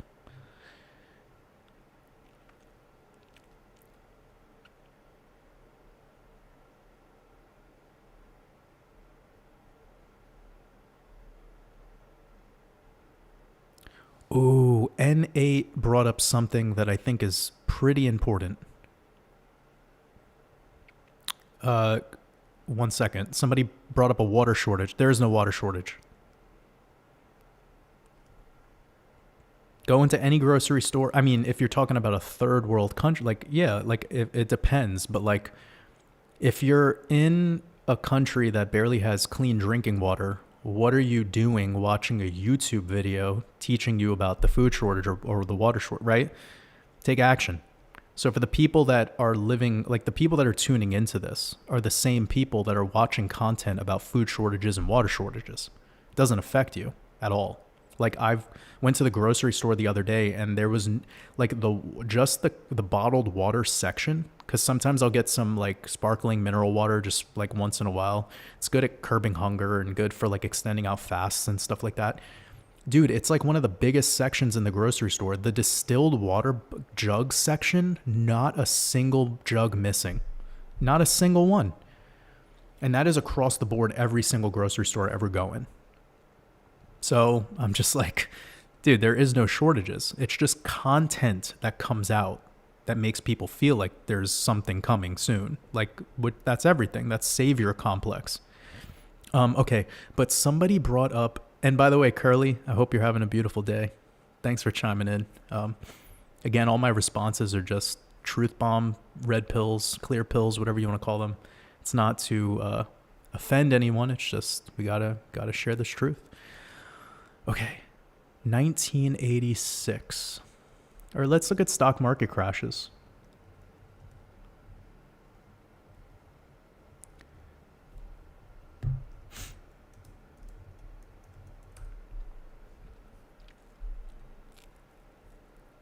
How long have we been going on this live stream? Is it almost 2 hours? Okay. So 1986 was the last time that they won. This was a Shemitah. This was into a Shemitah year. I'm just going to do some quick maths to make this go by. Right. Okay. We started 2021, so we were in 86. Yep. And 86 led to so there was an all-time high there. That's interesting. I'm wondering if there's a deeper connection here between this, really famous stock market crash, Black Monday. You guys might have seen this in the movie Wolf of Wall Street. It's in the very beginning where Leonardo DiCaprio starts, his career on Wall Street, and very shortly after he experiences Black Monday, and the Rothschild firm gets shut down, and he was working for them. So that was that event. Anyways.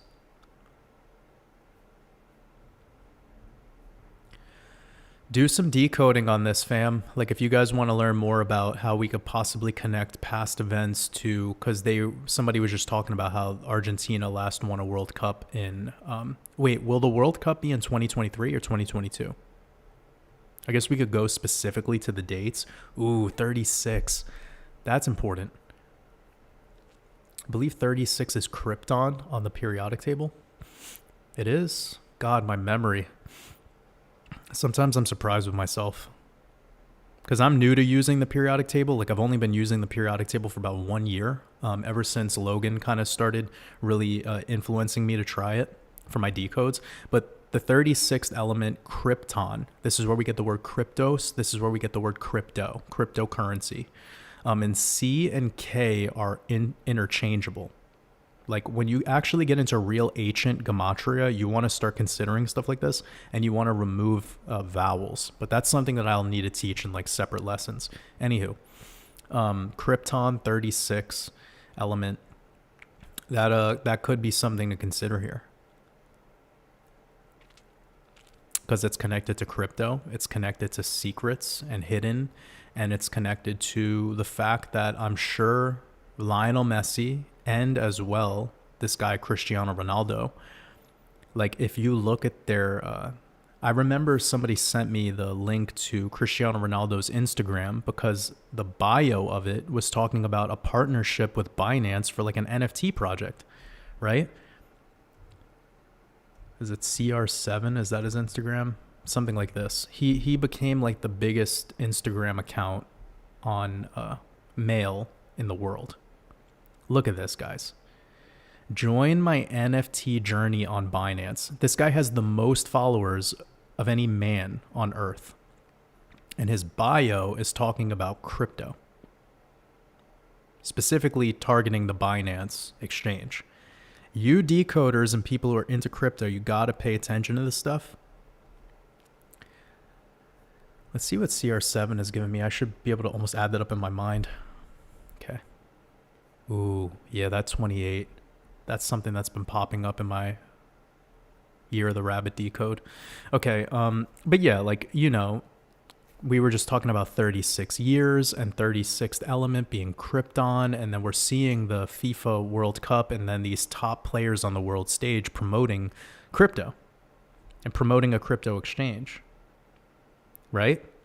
So, I mean, they're getting the world ready for these changes. Oh, is his number really? Yeah, his number is 7, right? 7? What's that the number of? The number of Saturn, the number of the Shemitah.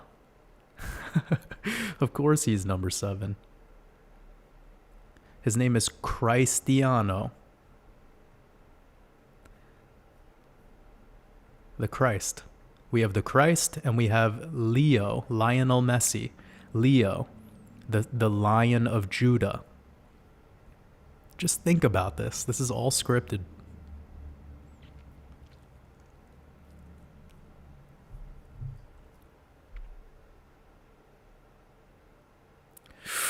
Ooh, somebody asked me a really good question. Marissa says vegetarian vegan is an agenda. How about this? Diet is an agenda. Mic drop. Red Bull Vodka says, what is your top 5 hip hop albums or tracks? Oh man. Where do I even fucking begin? Well, one of my favorite songs, I'm really fortunate that a music video just came out for it yesterday. One of my favorite current hip hop songs, like a song that I'm listening to quite a bit, and it's that new Kendrick song, Count Me Out. And wow, the symbolism on this is just so sick. Wait 1 second, family. I need to mute this because I don't want it to play. Okay, good. I just don't want it to play because I would get copyright shit. I really hope they don't copyright me for even just looking at this. But there's symbolism all going on here. He's talking to a therapist.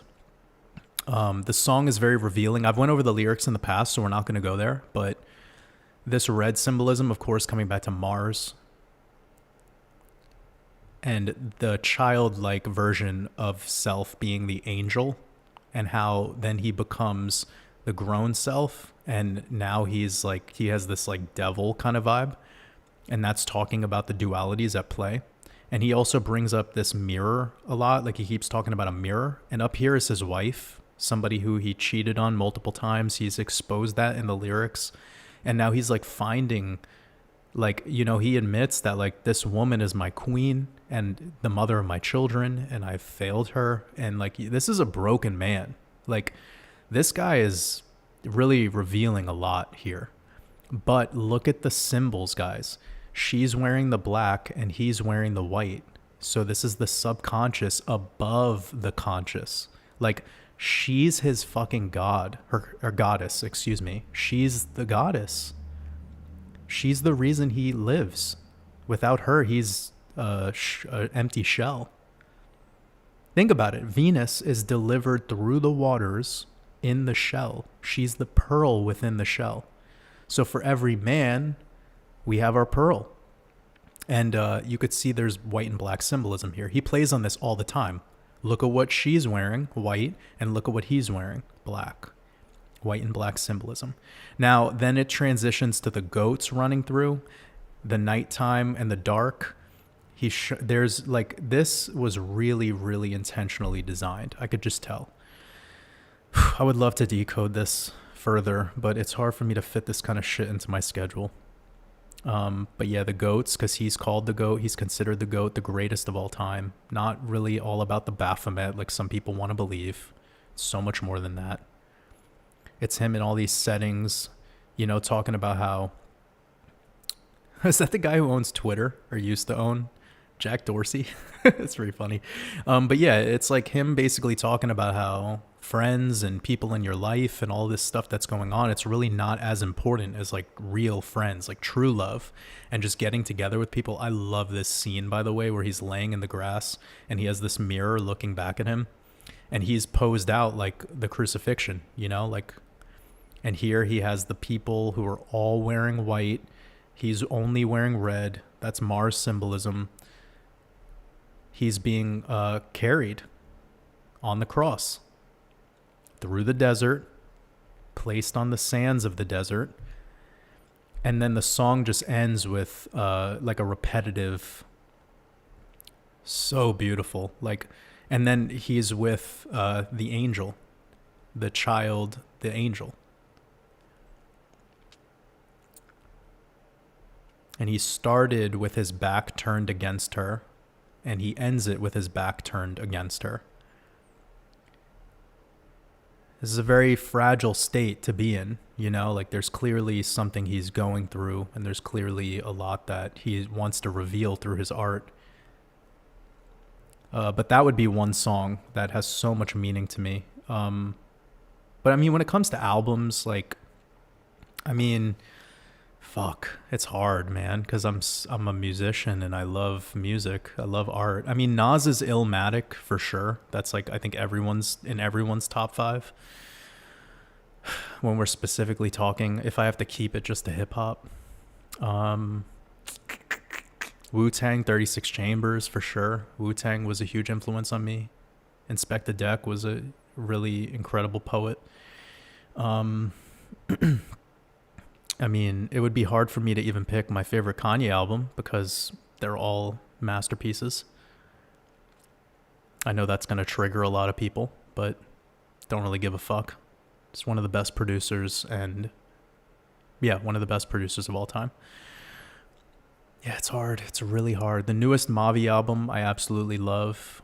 I've been talking about Mavi a lot lately. I've been giving this album a shot. Diz, Ultraviolet. It's pretty good. I've been in a hip-hop phase recently because I've been making a lot of hip-hop music. I've been messing around with a lot of hip-hop. Oh, yeah, I got a song. Maybe I could show you guys this. Maybe. I don't know if it's going to play. I'll show you guys the last thing that I worked on. I know I played it in an Instagram story. So if you guys want to keep up with some of my music, got Instagram, WatersAbove with a 0 instead of an O.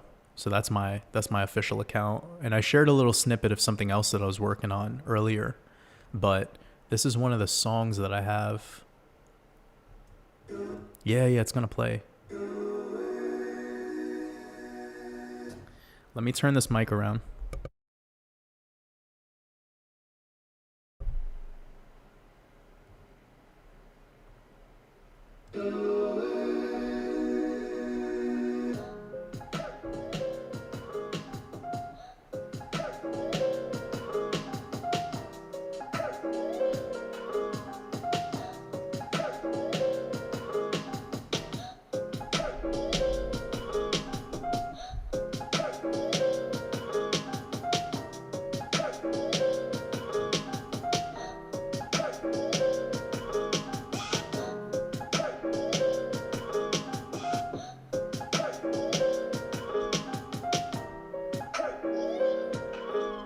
That piano is so sick.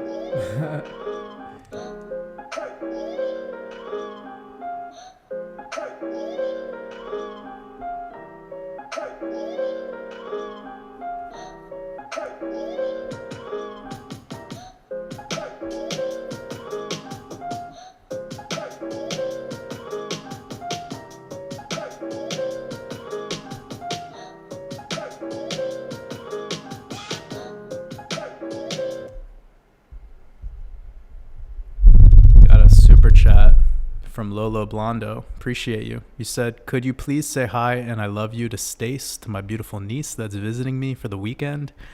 What is good, Stace? Sending you lots of love from the Wolf Pack.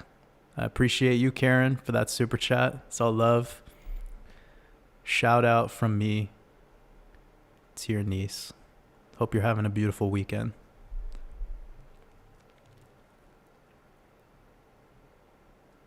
I didn't want to miss that super chat because these chats are moving through pretty quickly.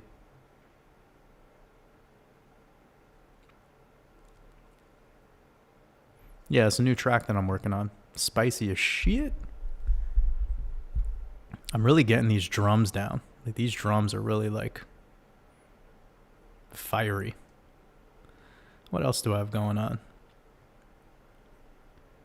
Let's save that. I don't know what I've been making lately. Ooh, way loud. Way too loud. No.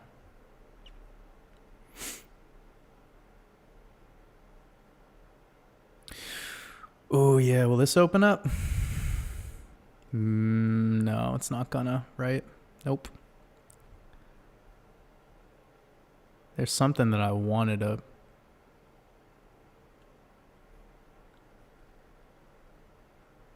me see if I could get it on her. These are uncompleted tracks, by the way. Like, I'm just messing around with this. Last one. I'll play this real quick. I never play music, so it is what it is. But check this out.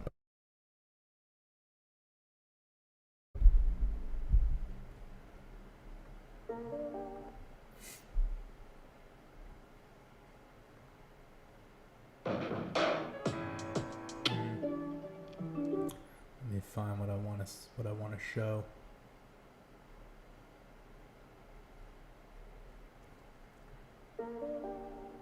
Nah. Yeah.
Pretty fire piano line too. Maybe what's going on with this one?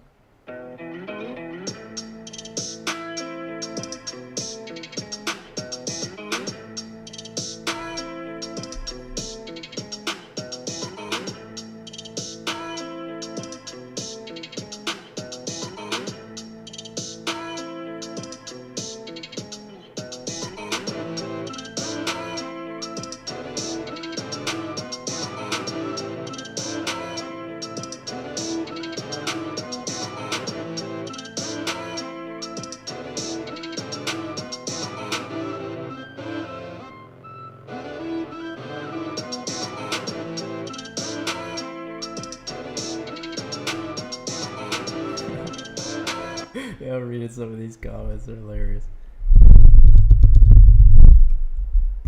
Sorry, I dragged the mic. That was not good.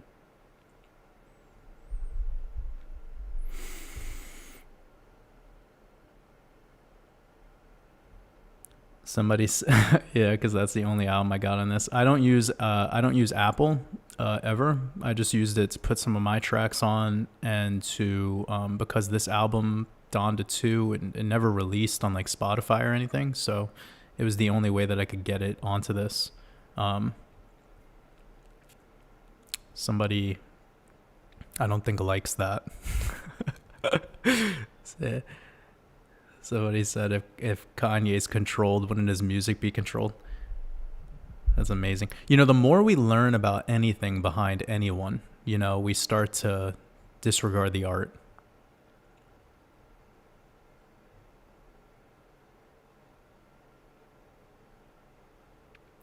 Edie says Bill Gates veganism makes you think like there's got to be something going on. Edie, the last video that I saw of Bill Gates that wasn't him like talking about something directly on his YouTube channel was from like it was like CNN or MSNBC or something. It was literally him at a diner eating a cheeseburger. So this whole like vegan agenda is part of the New World Order nonsense. Like, dude, plants are what animals eat.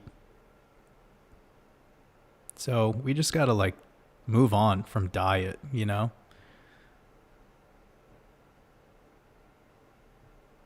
Everyone needs to just move on from diet. That'll help everyone. A lot, I think. Eat what you want to eat because you're going to eat it anyways, right? Isn't that how it goes? Isn't that how humans are programmed?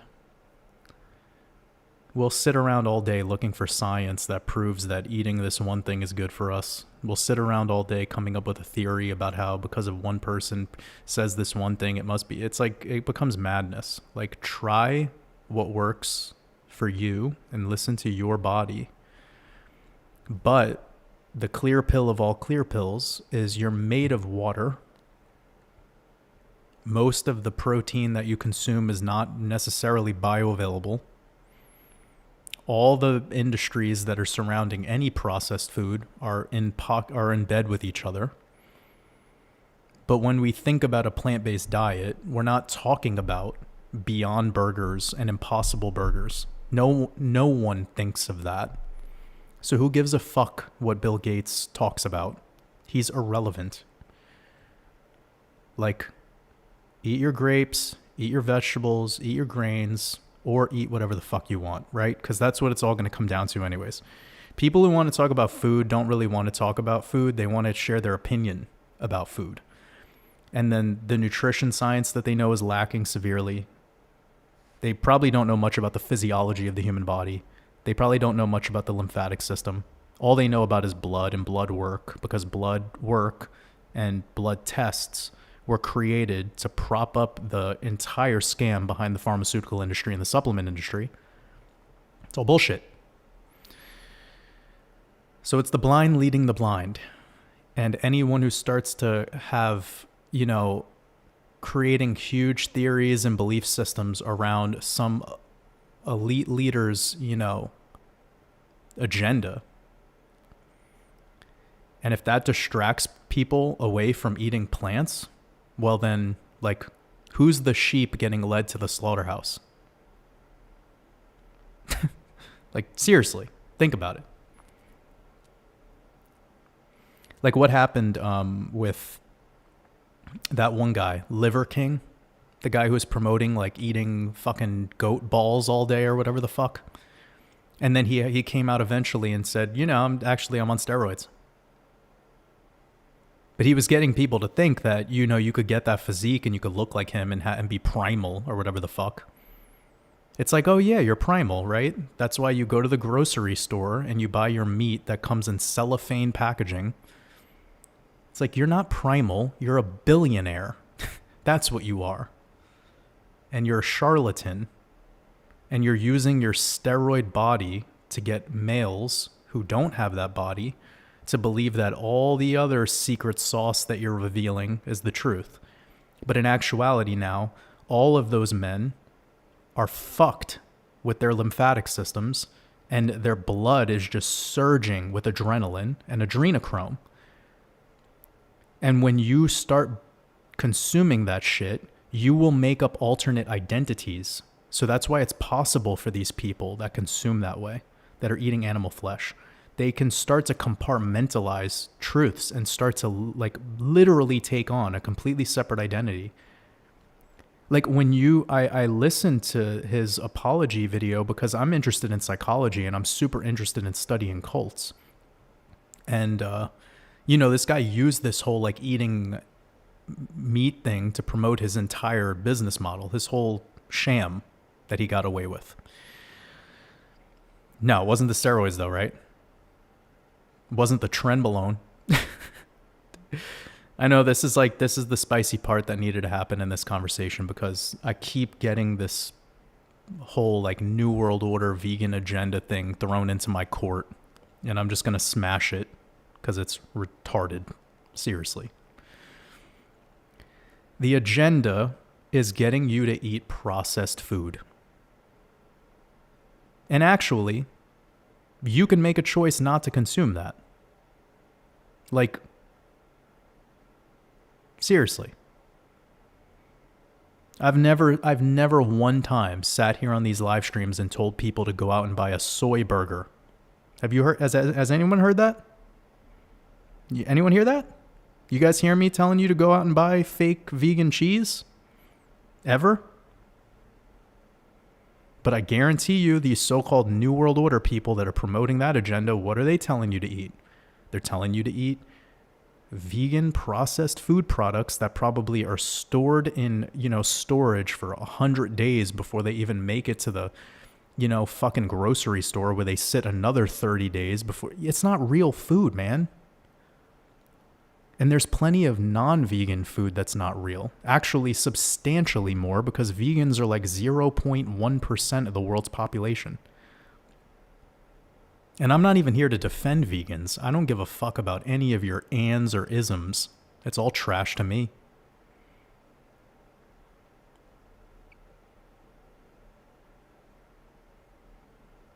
The agenda is processed food. The agenda is getting people to eat not food, not real food. You want protein? Here's your protein powder. It's to have you to not eat real food. That keeps you sick. And then when you're sick, you go to the hospital, which is a place that makes you more sick. And then when you go there, you leave, and they have you on prescription drugs, and they have you on some sort of painkillers, and then you maintain your sickness. It's a maintenance of your sickness. You eat your sickness. You don't get your sickness from somewhere, from another person. It's eaten. And if you're ever able to get a sickness from another person, it's because of what they eat. Because people with a clean gut microbiome and actually clean blood and lymph can't have disease. They're slightly alkaline. It's impossible for it to happen. So it's the promotion of you having the quickest return back to the hospital. And guess fucking what? If you eat whole plant foods, you are eating the only diet that is even scientifically proven. If people want to talk science, you're eating the only diet that is scientifically proven to reverse diabetes, to reverse, coronary heart disease. So you look at the top 5 causes of mortality and it's quickly cured by a plant-based diet. Nobody's telling people to go out and eat fucking vegan bacon. That's insanity.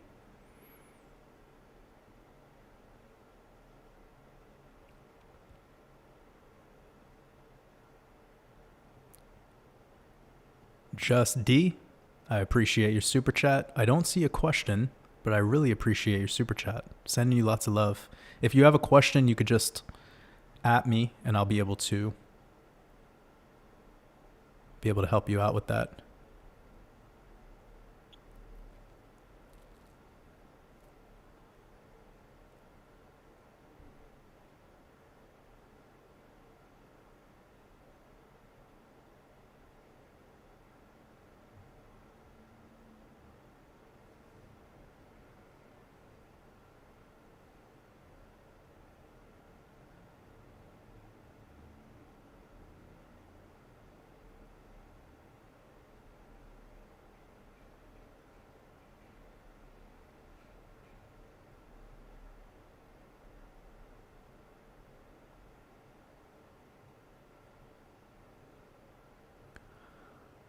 Got almost 400 people in the chat.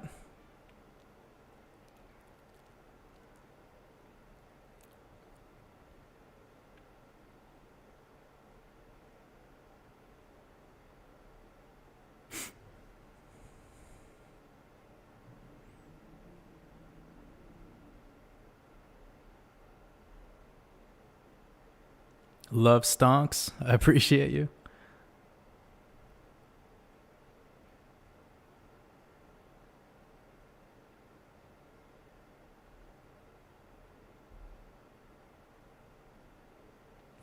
Yeah, I've actually almost talked with Kambada. Yeah, that little Sims thing. I think I started watching it yesterday.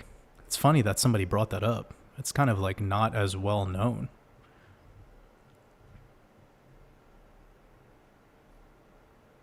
Yeah, I started watching this. It's fucking really good. I mean, her flow is super impressive. I'm not like a, I mean, some of it like starts to become too flowy, like too much bars and not enough like emotion. But it's really, yeah, it's amazing. And I'll definitely have to listen to it again. I'll definitely have to watch it again. It was amazing visuals in this, by the way. Super rare. I'm surprised somebody brought that up. Shit. Like, I'm deep into hip hop, so I know about like some of that more. Anyways.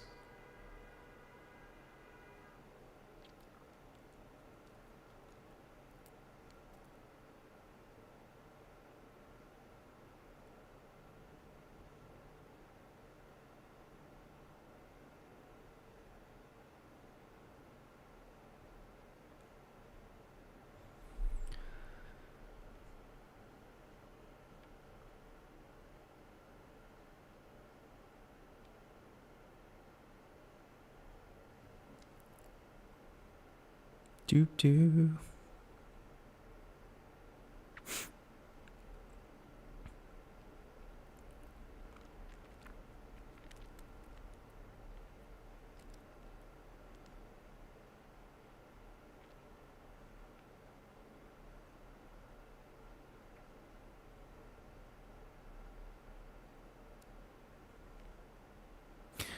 Selling your soul is when you give in, is when you go against your higher self and you know you're doing it.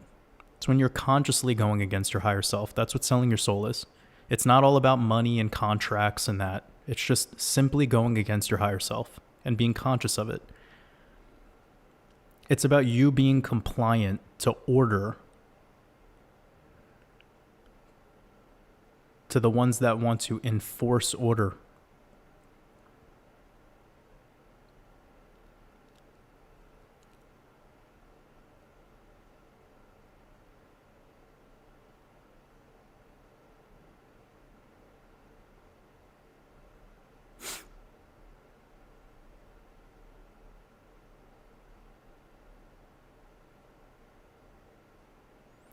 Haramau player, I appreciate your super chat. You said reminder to watch the Midnight Meat Train 2008. What? Okay, let me Google that. I'm sorry if I type slow. I'm using one hand and I'm looking over the microphone. Is this a real thing, dude? What? Oh, it is. Okay. Subway Butcher. That's an American horror film. Sometimes I'm in the mood for horror films. Sometimes I'm not, but sometimes I am. They don't even tell you how much this movie cost to make. Okay, thanks. I'll look into it if I have time. Thank you.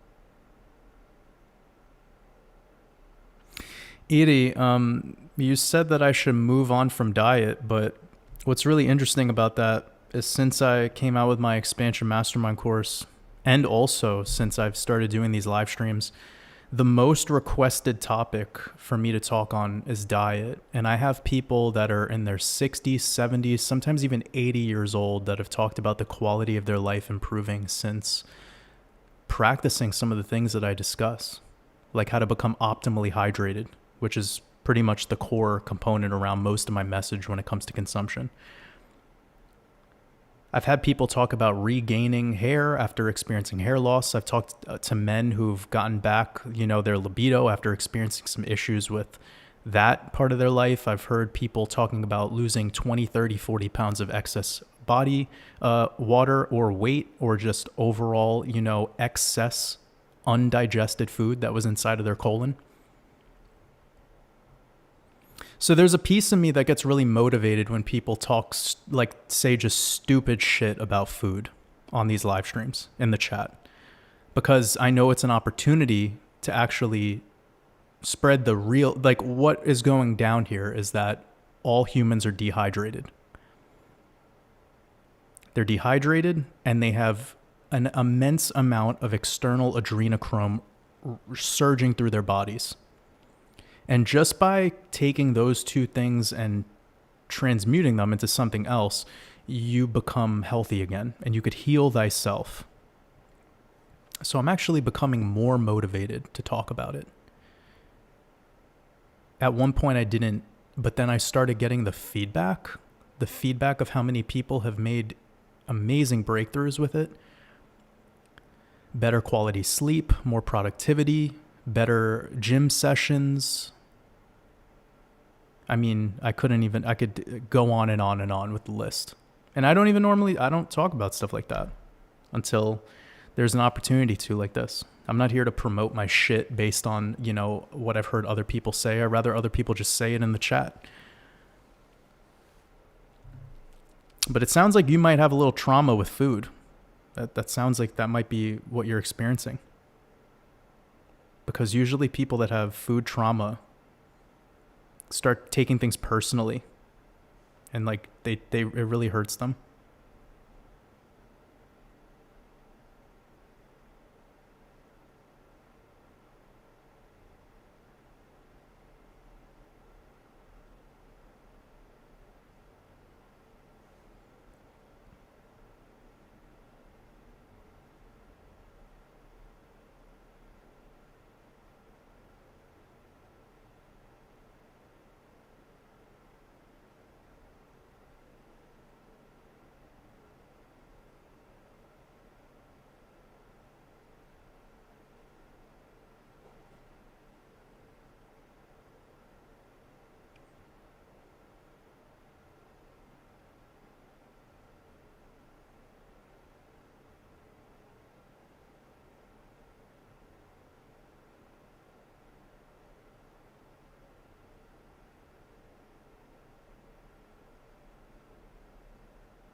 So I'm still offended by your statement that Dua Lipa is a man.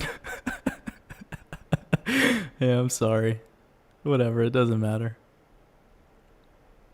I'm sure she has a nicely reconstructed cosmetic keyhole.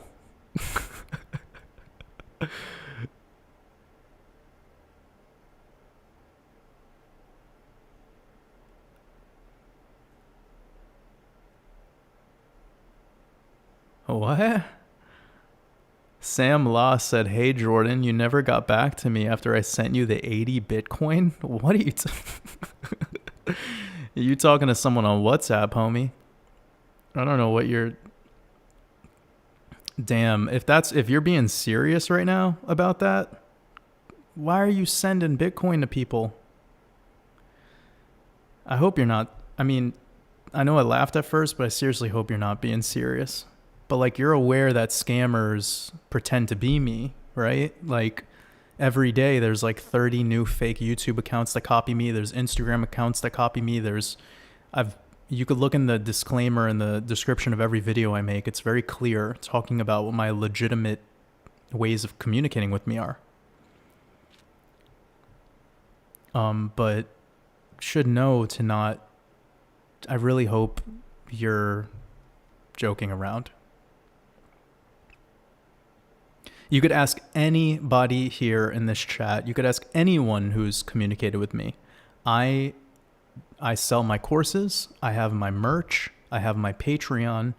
I am not offering any trading services. I even had one person that has been following my work for a long time. Maybe he's tuning in today. His name is Omar. Great, like really a solid guy. I've known him since the beginning. OG Wolf, and shout out to Omar. I have you in my mind, brother.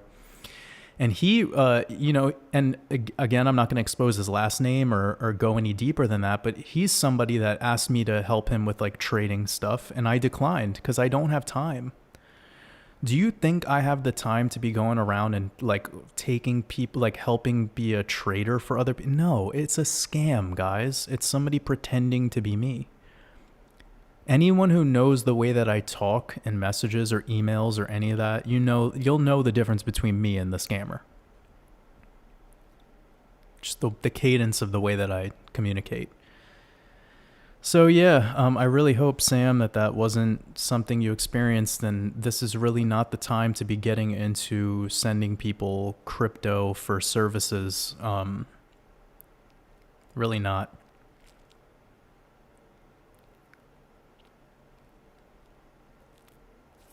I really hope it's not the case. Oh, you said I'm just trolling. Okay, good. Well, at first I laughed and I didn't, because I have actually heard people get scammed through fucking these fake YouTube accounts. And I would never want that to happen to somebody that follows my work.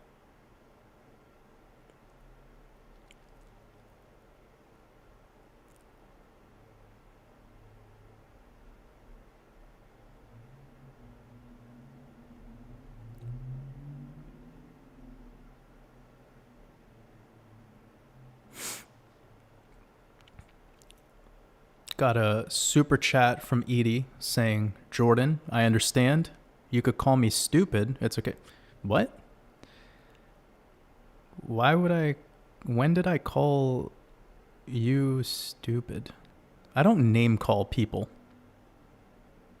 That's like super not my character. Especially you. I know your level of intelligence. Anywho. Okay, the super chat is starting out a little bit interesting in a frequency. Jordan, I understand you could call me stupid. It's okay. I don't think you are stupid. The advice you give them, I'm sure, is very sound. Eat whatever you want for the rest of your life. I will always love you. Yeah, I love you too. And I've told people countless times to continue to eat what they're gonna eat anyways. I literally say quite often, I trust everyone, but I only believe in myself. And what I mean by I trust everyone is I know that everyone's just going to do what they want to do. Everyone is going to seek the advice that promotes their own addiction or their own belief. And I am not saying that in any negative regard. It's all part of our own journey and our learning process, whether that be conscious or spiritual or physiological, for that matter. What one person thinks is healthy, some other person might disagree. And what looks like healthy might actually be damaged on the inside. So it's such a complex topic. And when we think about the right way to consume, I mean, it definitely touches people on a deep level because we are what we eat. So we take on the frequency of the things we eat and we want to defend it all, you know? But my comments earlier, I know I said that there's people leaving stupid comments about food. I mean, that's facts. That's not me calling the individual stupid. People say stupid shit all the fucking time. And they need to be, like, people need to be aware that a lot of what they say is based in their emotions and not based on any other data, like whether that is perhaps your own experience. But even just stating it's kind of like this. Okay, I'll give a good example. When people come into a conversation about crypto and they're like, Bitcoin's going to $10,000, and it's like, okay, can you show us a chart? Can you tell us some data that you're getting from maybe the economy in any way, shape, or form? Like, where are you getting that statement from? Did you read it on a headline from CoinDesk?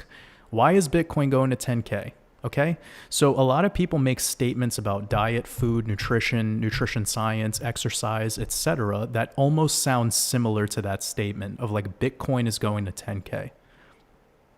And because I have over a decade of experience in nutrition, studying nutrition science and fasting myself to the bone and going through like all of the crazy fasting experiences that I've gone through, I know that food is the number one setback to all of us, not only from a physiological component, but from a fucking spiritual component. Like, seriously, it's harming the soul to just, like, if you think about what the central nervous system is, when you fast, when you deprive yourself of calories, you start to damage the central nervous system, which is a good thing for those who want to access the ether, the spirit realm, want to access the knowing of what is more than just this physicality that surrounds us, the slow vibrational things. Like this coffee cup, this computer that I have, this microphone, this is slow moving vibration. It's very, very slow. The physical food you eat is slow vibration. Food that you eat that has a lot of water in it, faster moving vibration. Okay? So I'm not just speaking to people based on like their idea behind food on the exoteric perspective. I think of it in a very, very deep way because I've done the work. So the promotion behind the ideas of your body is a water system and that we are mostly chronically dehydrated and that is the pandemic, that is the true epidemic that the world is experiencing, that's a fact. And that happens for carnivores, vegans, omnivores, vegetarians, you name it. And that's why I never promote an ism or any diet name. I'm the guy sitting here telling you just look at the etymology. Diet. Disease. Like it's all just there in the words. But if you want health and vitality back, you need to actually remove the things that are causing the dehydration and causing the buildup of, or basically damaging the kidneys, which is then causing the lymphatic fluid to just spill back into the bloodstream. I know what's causing that.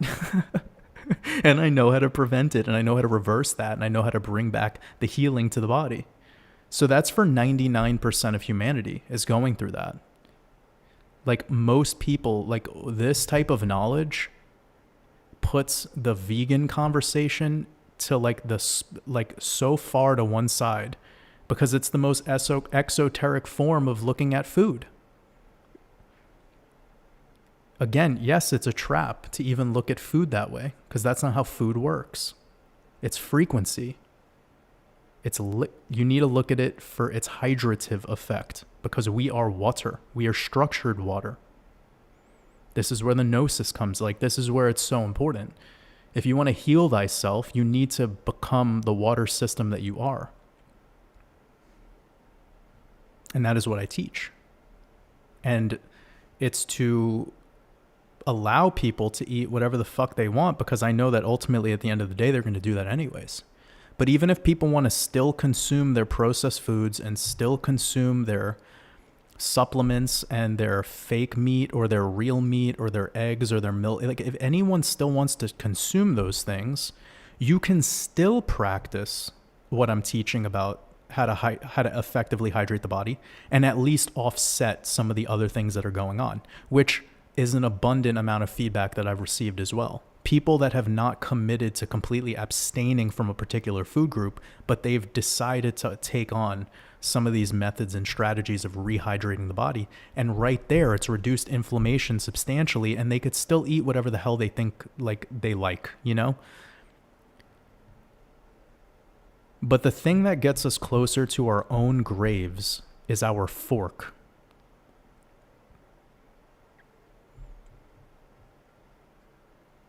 But I definitely don't think you're stupid.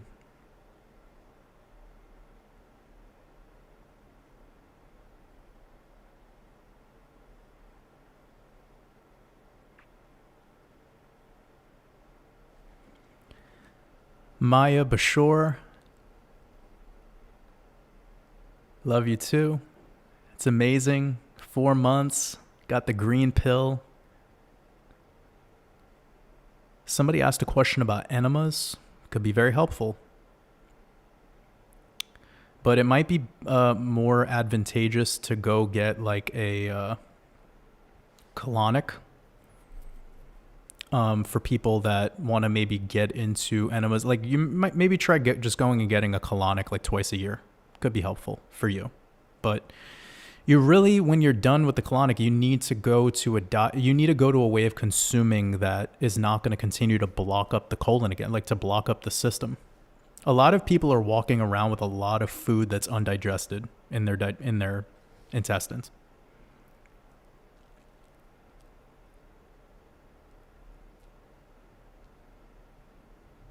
But yeah, I think people who practice enemas often have seen a lot of benefits. I haven't. Or no, it's not that I haven't seen benefits, it's that I haven't practiced doing that.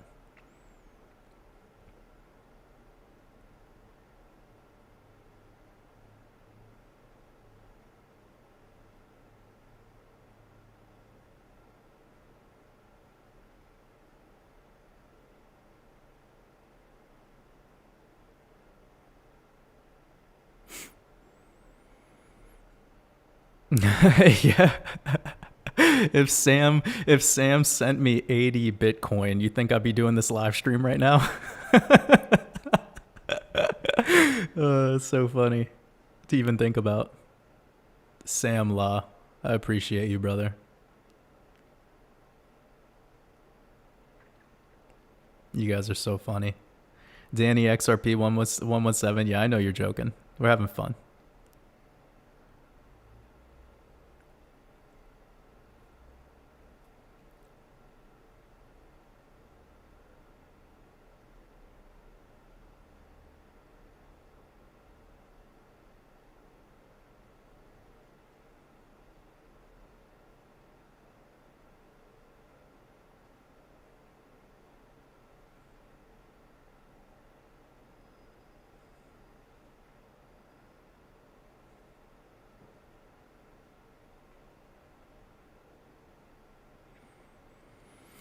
Costco membership asked me what's the what's the difference between in-season fruit and not in-season fruit other than the price. Well, the vibrational frequency, like the frequency in the fruit is more dead.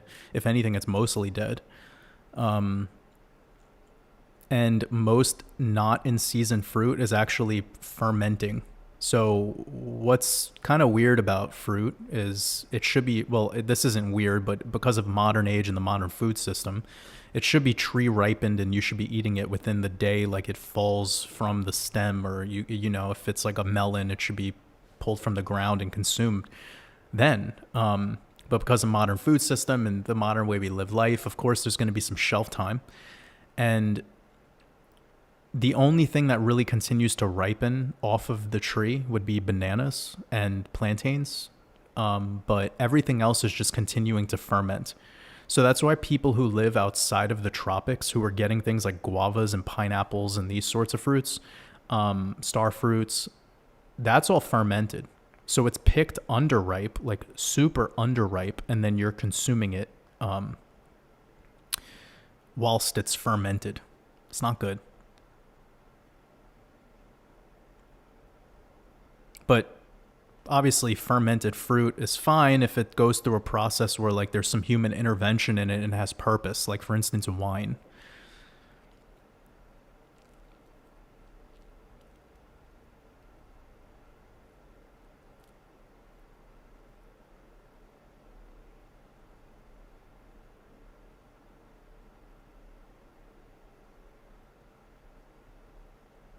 Oh damn, it's almost 5. I think I gotta go for a podcast. Fuck.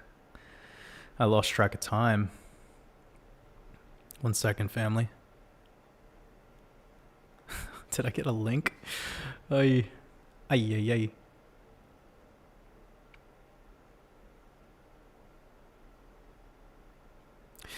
Charcoal is really good for your skin and really good for your teeth.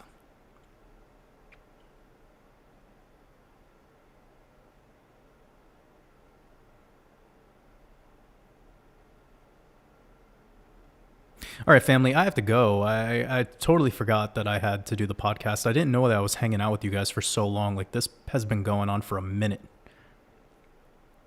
How long has this been going on? Oh, almost 3 hours.